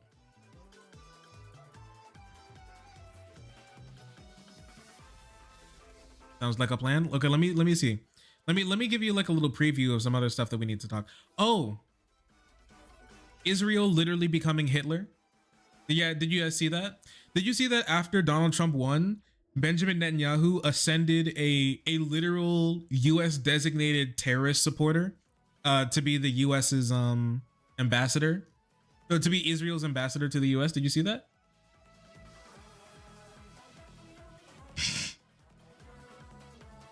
Like the guy is a supporter of a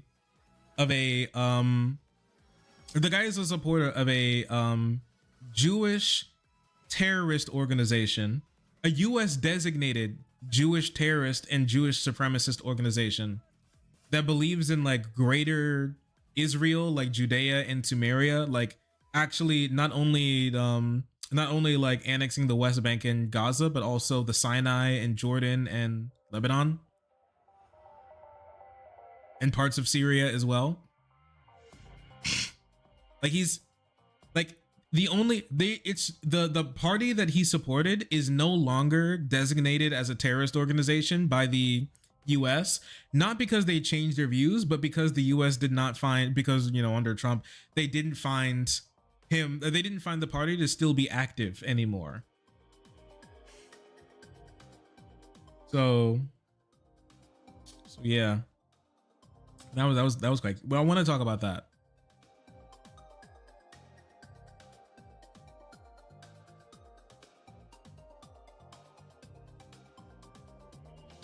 There was a reason why actual Gazans were asking people to support Harris. Yeah, that's true. You know, oh yeah, oh man. Oh man. Let me just read you this article. Let me just read you this article title. Muslims who voted for Trump upset by his pro-Israel cabinet picks. We'll talk about that tomorrow.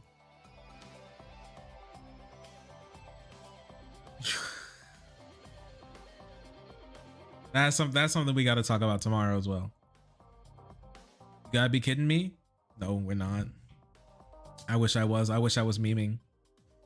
I wish I was memeing so bad. I wish I was joking.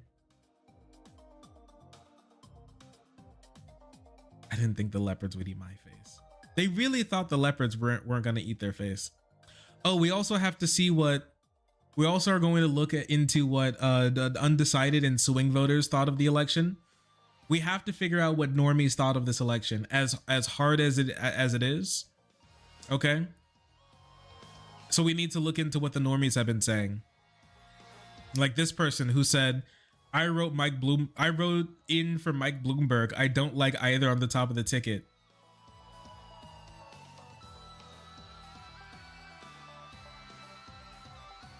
The thing that really hit the nail on the coffin for me was when Biden called half the country garbage.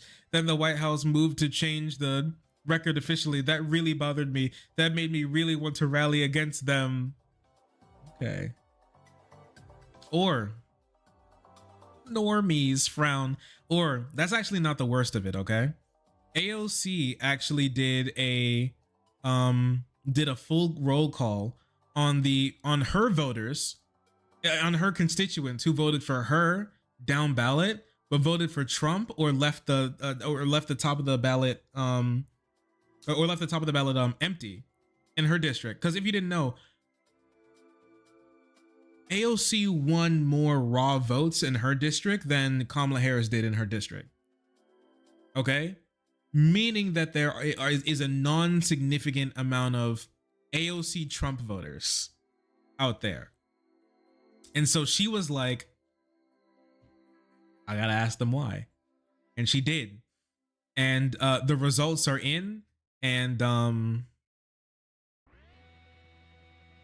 going to perish. I'm going to perish. I'm listening, says AOC. Voted Trump, but I like you and Bernie. I don't trust either party establishment politicians.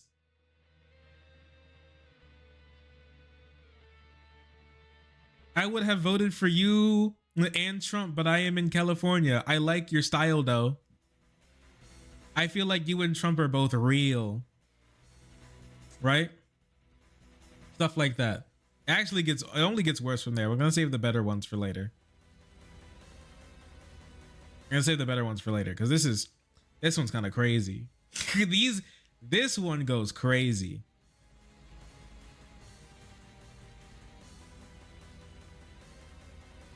I'm becoming the monkey.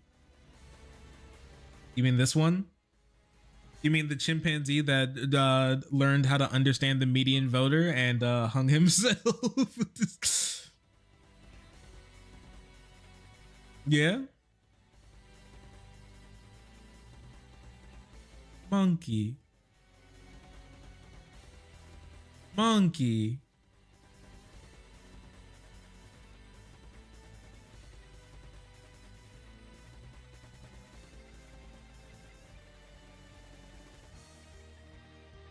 Quote from Normie Voter. He's good and bad. People say he's a dictator. I believe that. I consider him like Hitler, the voter said. But I voted for the man. So this is what we gotta talk about. This is what we gotta talk about next stream. Okay, chat. We're digging into normie voters. We're digging into what the normie voters thought this cycle. Because a lot of them didn't come out to vote. A lot of them voted for Trump, and we just need to figure out why. We need to figure out why. We need to talk about the Latino voters who voted for Trump, who have the Latino voters who voted for Trump who have unregistered like family members who didn't think that they'd get deported because they're good people, and the Trump only wants to deport the bad ones.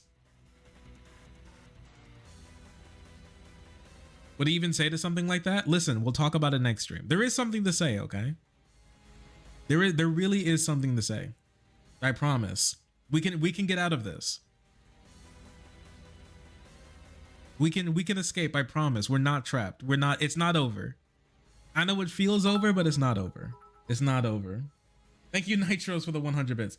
Shark, please bless me with leftist luck so I can win the Mega Million jackpot. Also, live well, dog. Hey, I appreciate you. Well, I hope I'm sending you positive energy. I hope you enjoy it. Hope you win the Mega Million. Also, stop giving your money to gambling. Okay? Love you, Pookie. Thank you for the 100 bits. Wapatic, thank you so much for the gifted. Helping other people join the frenzy, being incredibly Pog. I appreciate you. Thank you. Thank you for the love. Thank you. Thank you. Thank you. I appreciate you. Thank you. I need the jackpot to survive the fallout. Listen, if you need to make a GoFundMe, okay, I'll retweet it for you, okay? Just stop giving your money to the jackpot. It's not helping. I love you, Pookie, okay? Okay, listen. Next time on Sharky Ball Z, get away from my Sharky Balls. Love you guys, okay? I will see you later. See you next stream. Now that my room is clean, now that I've cleaned my room, I'm feeling a whole lot better. So stream should be more, should be coming sooner. It will be coming better. I'm feeling a whole lot better. I also, what is it? Oh, we're playing more Another Crab's Treasure. We're playing more Another Crab's Treasure. So if you like gaming, we're still gaming, okay? I know some of these supposed game politics streamers have dropped some gaming from their gaming politics, but we're bringing it back, okay? We're bringing it back. Many people drop the gaming, but it's time to bring it back.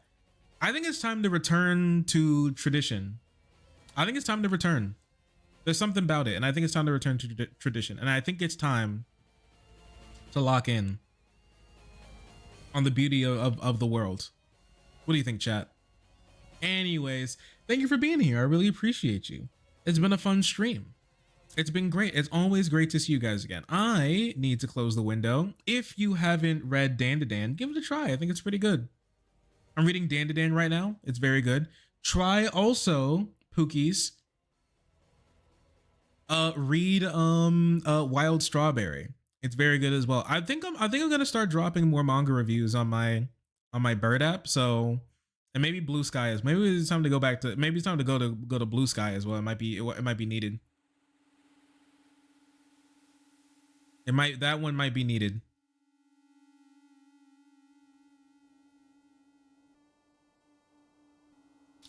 Come with me to Blue Sky. I might need to start skeeting.